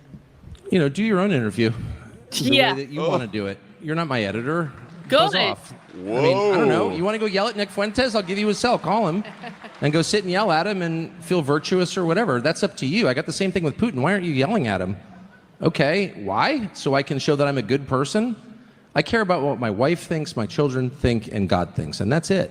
I don't need to prove that I'm a good person to you. You may think I'm a terrible person. Okay, I'm just doing my thing, which is I want to understand what people think, and I'm committed to that. And if you don't like it, don't watch. That's my view. I love that, honestly. And I know you have like different opinions about Nick than I do, but like I feel like I did the same thing recently when I interviewed like the Antifa leader from Portland. Is like I literally just wanted to learn how he thinks. And a lot of people were ripping me because they wanted me to like yell at him or take him to task or whatever. I'm like, no, I'm not going to do that. Like I actually just want to know what this guy thinks. And I kind of I know there's criticisms to be had of Nick for sure, but I kind of appreciated the way Tucker handled that interview overall. What do you think? I thought it was inevitable if he didn't push back more that a lot of people would get mad, but I've done like hundreds of interviews myself, interviewing other people. So no matter what, like somebody gets mad somewhere about you not asking the right question or not pushing back on something or being too friendly or anything like that. People always get mad. No, I mean, that's very true. But I do also like Tucker's response. Like, if you don't like it, just go talk to him yourself. Like, go do your own interview. I'm going to do my thing. Just leave me alone. Thought that was good. Let's see. And it's like, do you want every interview to be like, hey, like, can you answer to this thing like that you said 5 years ago? Like when you've done like endless interviews like that already, like that gets a little annoying.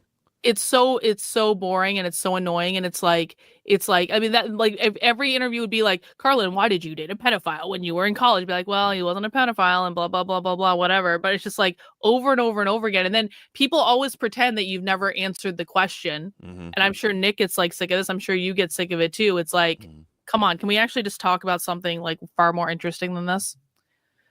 All right. And this is the other clip. Tucker Carlson rips Republican Randy Fine, says, him laughing about a dead baby on X is worse than anything Nick Fuentes has said. Let's see. The main criticism, as I understand it, has been, well, yes, platforming. They say that I don't accept platforming as a valid objection. When is that a verb, by the way? You take a noun and you make it into a verb and nobody says anything? As a former editor, I say no. Yeah, agreed. Okay. Honestly, but as far as I know, Nick Fuentes hasn't eaten anyone. I mean, Jeffrey Dahmer ate people, and he was platformed by Diane Sawyer. We have a sitting member of Congress. I spoke to the Speaker of the House about this today. We have a sitting member of Congress from Florida called Randy Fine, who was literally texted or put on Twitter, we should kill them all. Yep. Every single one. Someone texted a picture of a dead baby, and he laughs at it. Mm-hmm. And it's like, this guy's a lawmaker who's appropriating money to a military committing genocide, and that's cool? It's not cool. No. And let's just be honest. That is much worse than anything Nick Fuentes has said, period. Yep. So the main pushback has been when you had Jeffrey Dahmer or the Ku Klux Klan or et cetera, these journalists went after them, like exposed the terrible things. And Nick Fuentes has said a long list of very vile things. Big time, including attacking my dad, which was the most vile of all. Yeah. I mean, I personally have watched videos of him questioning the Holocaust, maybe it goes likening it to baking cookies in the oven, and there's no way you could have gotten to 6 million, seems to be his theory. He seems to think that we've way overstated the number of Jews killed in the Holocaust. He's ripped on poor Usha Vance in the most offensive terms. They're so hung up on so what that. do you say to those people? Why didn't you raise any of that? Do your interview. He's a comedian half the time. Yeah. He is making a joke. Super chat. Yeah. Yeah. You want to do it. You're not my editor. Buzz off. I mean, I don't know. You want to go yell at Nick Fuentes? I'll give you his cell. Call him and go sit and yell at him and feel virtuous or whatever. That's up to you. I got the same thing with Putin. Why aren't you yelling at him? Okay, why? So I can show that I'm a good person? I care about what my wife thinks, that's my children. the same thing we just watched. Yeah. Well, I appreciate Tucker sticking to his guns. I like it. All right. Well, let's see. Are they still going? Yeah, they're still going. They're still going. Go back to live and let's see what they're talking about now. And if it's lame, I'm tuning out. Yeah, I gotta go. It has to be about the we, about the us, and us is the U.S. It's the United States. So it has to be the collective. I thought you were going MEGA on me. Super chat now. Make America great again, bro. I would like to make Israel like America again. Like they deserve a constitution that. Adam, do you want to know what I'm doing later today? Since I think we're about to tune out anyway. Check this out. So did you know that recently I got a communist faculty member at Texas State University fired? I did not. Did you know that? So I went inside I secretly recorded a conference where this guy was basically calling to overthrow the government in no uncertain terms, and I put the clip on the internet, and the clip went viral, and it got covered in like the New York Post and all these places, and so Texas State ended up firing this faculty member. Well, a court ruled that they had to hire him back, and then the university fired him again, and now this is all leading up to now today at 7 p.m. So I'm going to come back in probably about an hour. The socialists are actually having a whole live stream where they're whining and complaining about me because this is the faculty member that I got fired. But also, I've exposed this person and maybe one of these other people too. They've all called to overthrow the government, and I have clips on all of them. And so basically, they're all getting together to have a live stream to cry about me. Isn't that great? Wow, panel complaining about Karlyn. What did the guy say that got him fired again? I missed that. He literally called to overthrow the U.S. government. Okay. Yeah. And then he went around saying, "Oh, she clipped me out of context." I was like, "No, I did." Like, you were actually very, very clear on the clip to overthrow the government. Yeah. Well, that should be good. Sounds like a W. Yeah. Sounds like a big W. They're all the communists are kvetching about you. Yep, all the communists are complaining. So I will be back in about an hour, and we will watch this one live. And I think it will probably be more entertaining than the shit show that you and I just witnessed. Were there any high points of that for you? James Lindsay saying he went to Yad Vashem and he didn't think it was that bad. That was the funniest part. Somebody should clip that and say, how dare him minimize that. But yeah, so boring. That's like the longest I've ever watched him by far, and I'm plan on never listening to him again. You good? Israel needs better shills. Maybe that's a W. Then everyone realized just how boring and lame James is, and honestly, I'm really upset at Adam King. I really, really am. He knew I was going to be watching. He knew I was going to be super chatting. He's obviously paying attention, and he's just ignoring it. And it's probably because James told him to. And I'm like, bro, that's not cool, man. Adam King just stole like $50 in super chats from me. I want $50 of red heifer ashes to make up for it. I think I'm entitled. That'll be like a few specks of dust. Yeah. Because it's so valuable. All right. Well, Adam, thank you for joining me. I'm going to let you go. I really appreciate it. I'm sorry it wasn't more entertaining and fun, but hopefully next time we stream together, it'll be more entertaining. My suggestion, so it's my fault, actually. It's all good. It's all good. Well, have a good day. I'll talk to you later. Right. Guys, I'm going to stick around and do some the super chats here. Thank you, the great Goysiak over on Rumble says, I just got Jude. I did get Jude. I'm actually unironically not. I'm upset about this. Hey, I want to thank you, Trout Mass, for becoming a YouTube channel member. Thank you, Everett, for becoming a YouTube channel member. I really appreciate it. I got my helmet and seatbelt on. Let's go. Yup, I appreciate that. Ken the Glory. Well, we got that one already. Everett, thank you for that $20. We had Darla with the 10 channel members. You guys were so supportive of this stream. And it could have been so much better had Adam King not fucked us over. Good to see you together again. I wish next time we stream with Adam Green, it'll be way more fun. I actually do really like Adam a lot. I like his content. I highly recommend everyone go subscribe to him over on Rumble or on Odyssey. He goes by No More News. Follow him on Twitter. He does a great job, and he's one of the few content creators that I actually like on the internet. So go support him. We love him. Hey, comrades, why aren't I on Adam King? Well, Adam King has had me on, but now I'm pissed off at Adam King. Adam King stole my super chat money. I just got here. Hope all is having a good day. Excuse me. Sorry about that. Thank you. How much do you want to bet James is going to be shilling mandatory digital IDs the UK is doing, for the kids' safety? Doesn't sound like he's quite there yet, Rottweiler, but man, James is James is like a male Karen. All I kept thinking the whole time is like, I'm being lectured to by like a middle-aged woman that like, I don't actually care about James's opinion on that. What if Adam got a call from James's handler, so he ignores all the dissenting super chats? Yeah, I think that's actually what happened. Like, unironically, we got duped. We got played. We got played by Adam King. But, well, you know what? Fuck them. Fuck them. Because do you know what? Do you know what James doesn't have? There are no fucking communists talking about James. There are no leftists talking about James. There's no one. Oh, we got a great Goyshiak. I came from Adam Green's clan. Well, we adore Adam Green here. Love you guys. Appreciate you being here. So James doesn't have communists doing a whole live stream about him, but I have communists doing a whole live stream about me. And so I'm going to go take just the shortest of breaks.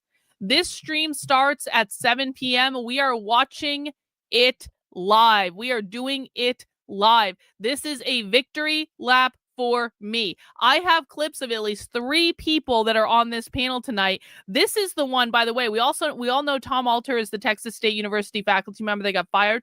Imam Abdel Hardy is the University of Chicago faculty member that just got arrested and charged with a felony by the Trump administration for protesting outside the Chicago Ice Center. And Jody Dean, we have calling for literal violence to overthrow the government. And so we're going to be doing this live tonight. It's going to be fucking awesome. And I'm excited about it. And I think it's going to be way more entertaining than what we just did. And well, no, we don't super chat the socialist. We don't give them money, but we can go in their chat. We can. And I think that it's a victory lap for me and we should be celebrating this. James is cocky St. Clair from Waiting for Guffman, says not a panda on Rumble. Yeah, I agree with that. All right, guys, I'm going to go take a wee little break, and I'm gonna get another cup of coffee, and I'm gonna be back in less than an hour, and we're gonna do it live. We're gonna do it live because it's not every day you have communists scheduling a whole live stream to cry about you. So victory is mine. People can, you know what? The communists like to say you're not even relevant. Even the right wingers like to say I'm not really. The right wingers like to say I'm not relevant. Well, I have the Are the communists doing a live stream about literally anyone else on the right? I'm so relevant. I got my own fucking presentation. All right? Was on the wall of like hit people, of like evil people, fascists in Seattle. Now I'm getting my own live stream. Generational run. The generational run continues. Yeah, Harmy Dillon does owe me a fucking apology, but I'm never going to get it. I'm not, and you know what's, I'm going to say this, and I'll probably say this later. Do you guys realize, I posted this on Twitter earlier. Do you guys realize we are literally the only people fighting to keep that communist fired from Texas State University?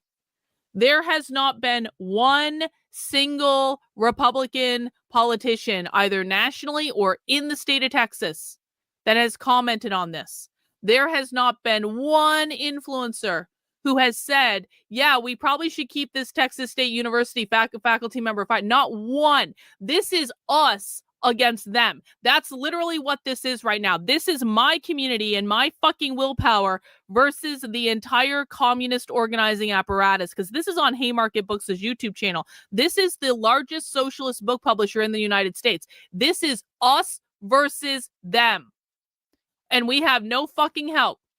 And so we need to win, and they need to lose, and they need to know they lost, and they need to sit in their defeat and admit that I fucking did it. And I'm gonna keep doing it, and I don't really care what they think about it. All I did was put what you motherfuckers said at a conference live on the internet.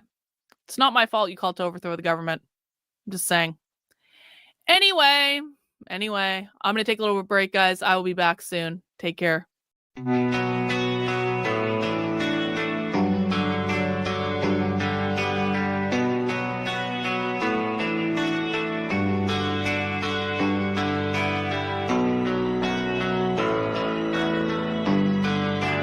How are you feeling? How long have you been here?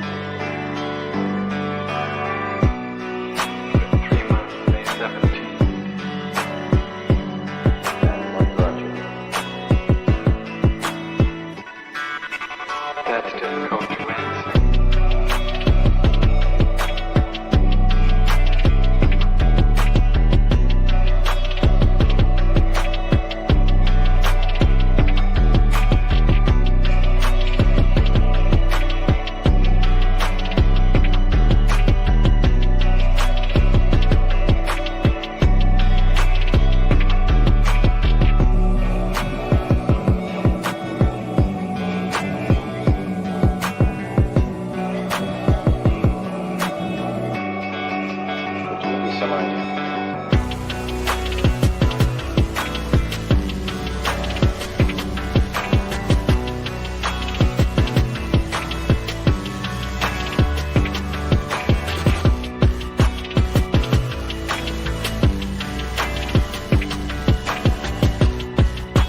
people dislike me because I am not completely like you.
I'm not clear.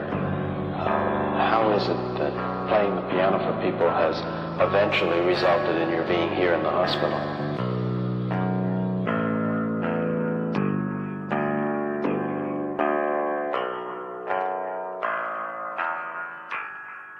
That's difficult to answer.